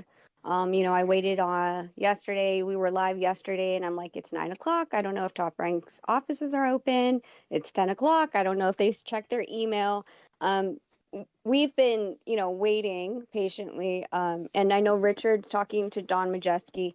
That would be his connect in to talk about the Jason Maloney fight. But I haven't really heard any movement as to that they really are, wanting to come and sit down with all the hoopla that happened at the WBC. You would think that with all that back and forth, as soon as that order came down, they would have been talking. But it's only Tuesday, so I'll give them that, barely 9 a.m. So, oh no, we're just waiting and seeing. Hopefully, it's not going to take till February 17th for them to make the decision if they want to fight us or not. But I will say that BS when they said that we were negotiating back in December, that was BS. Like, that's why we called it out. We're like, we never started negotiations. Don't make it sound like I'm going to run from the WBC. Because we're not. Well, hopefully something gets sorted soon. So if nothing comes from that, what would be, like, I guess, the alternative? Well, we would have a purse bid February 17th. If Jason's still choosing to want to fight us. If not, then, I believe he's the number one in the WBO. Maybe that's the route he's looking for. Okay. Well, Which, hopefully, listen, I wouldn't fault him for that. Like, people ask me as a manager, what would you do? I was like, I'd stay clear away from Nonito. I was like, and at this point, if it's going to be a purse bid, 50-50, blah blah blah, and I have the risk of losing a vacant title shot, why not go get a title, have Nonito grab his title, and then we'll meet later, and that money would be bigger. So for me as a manager, if I was Jason's manager, yeah, I completely get if they do that route. I don't I don't knock it, because I if I was fighting Nonito, I would do the same damn thing. well, Rach, like I said, hopefully we hear something soon and Yeah. things get resolved. Let me get to some other callers here. Actually, who is left? Is that on Discord? No, this is actually Blog Talk in Michigan. Who we got in Michigan? Elijah, what's up?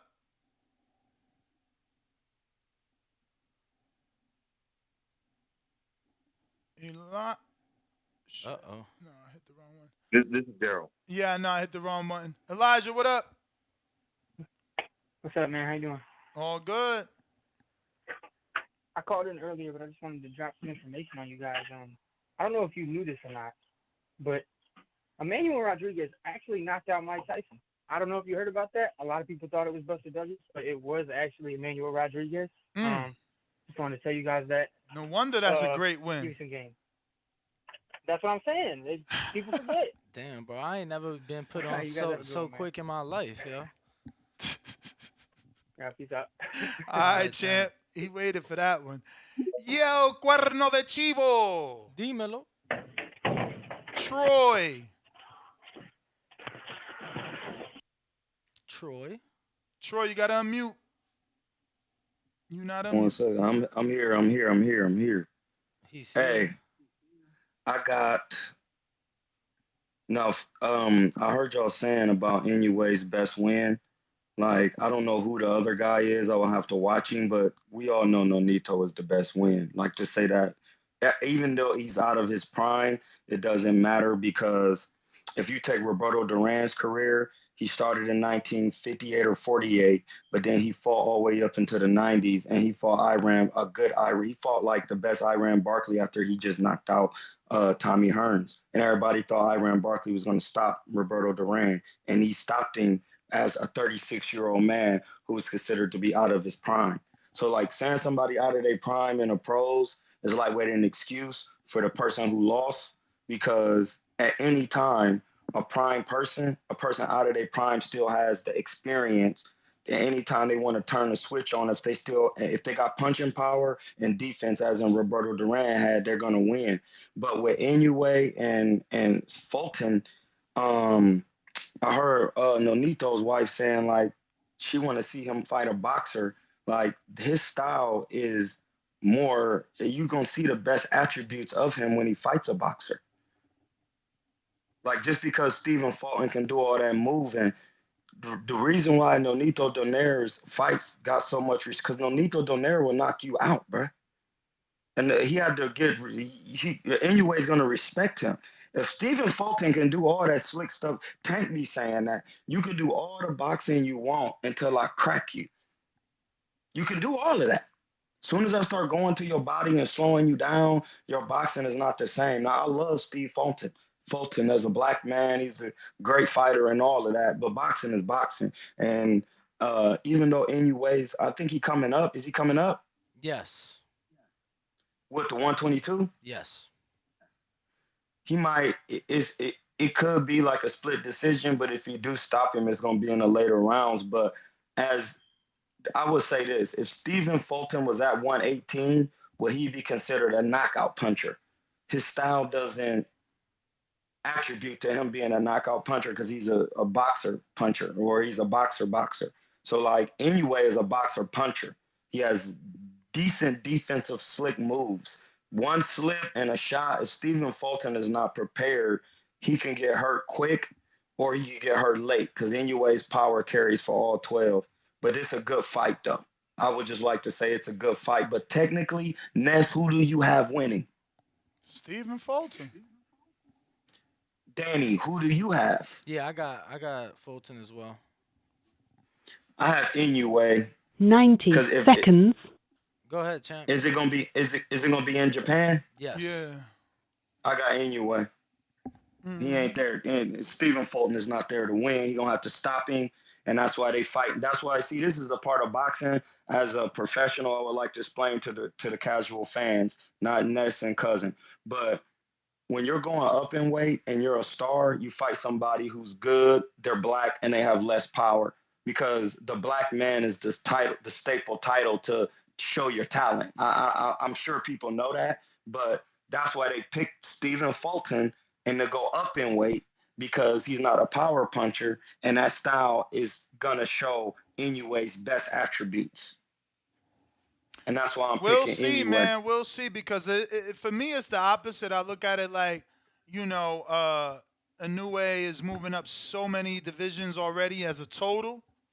That's why some people say, "Oh yeah, Bud might beat Earl at 47, but I'll pick Earl at 54."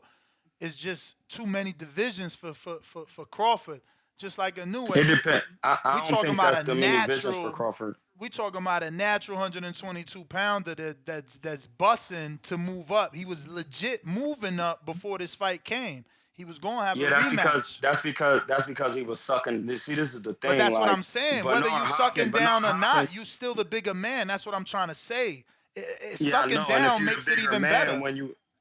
when you come up in weight, it's gonna be the same thing because you really could have naturally probably fought at a bigger weight, but you were sucking down for like say for Errol Spence.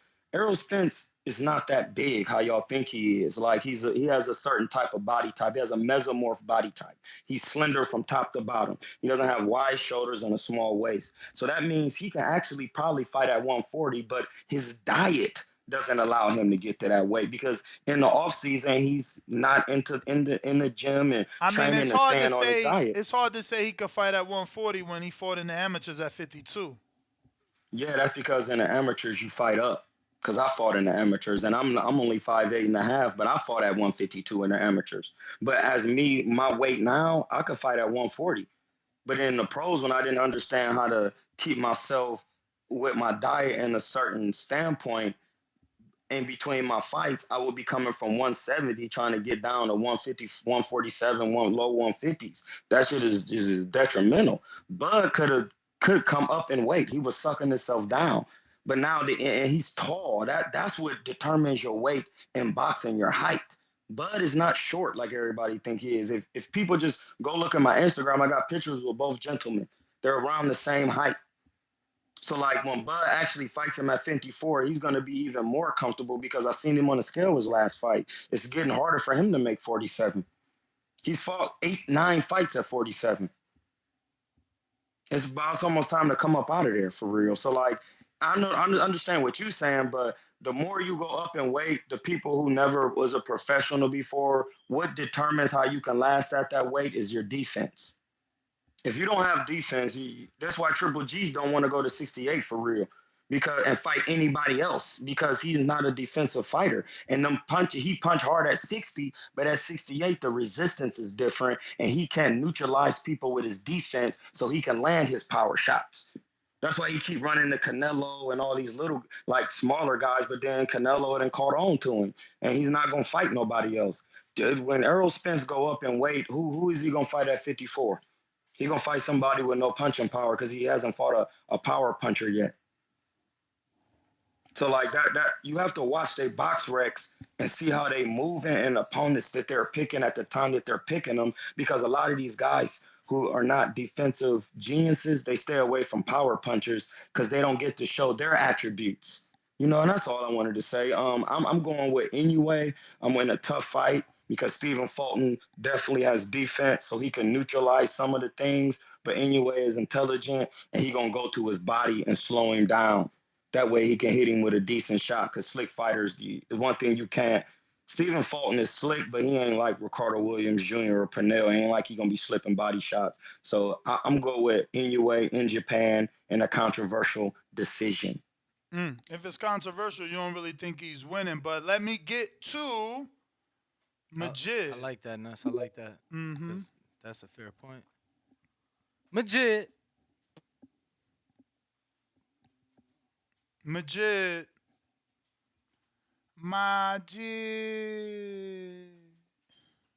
I got Big Nick. Okay, what up? I hear you. Majid.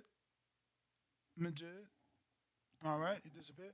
Big Nick with the $5 super chat says, tell your boy to come get that Liverpool smoke. Smith versus Andre. Smith would be the best name on Andre's resume. I don't know that he would get credit. Like, Smith is like him moving up.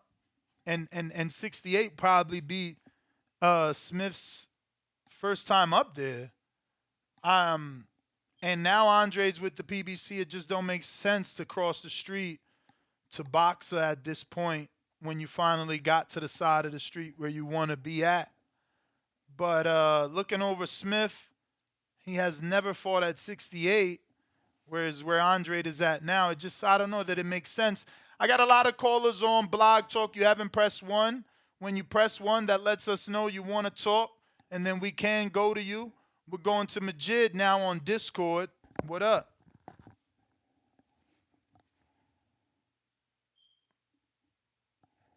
Invitation sent, Majid. If you're on Blog Talk, go ahead and hit that 1 button. Looks like we got another super chat from DSV and Company that says, Danny and Ness, be humble. J Bro was right. Yeah, I mean, I'm not going to be humble and say that he was right. Emmanuel Rodriguez is not who he made him out to be. We've had plenty of other callers call in agreements with that. Yeah, that's that. So, Darnell, I see you pressing 1, champ, but you know how that works. If you want a secondary call, you do got to send a $5 cash app to $ the box invoice number 1, or you can just send a $5 cash app. I mean, a $5 super chat right here on YouTube for a counterpunch. Looks like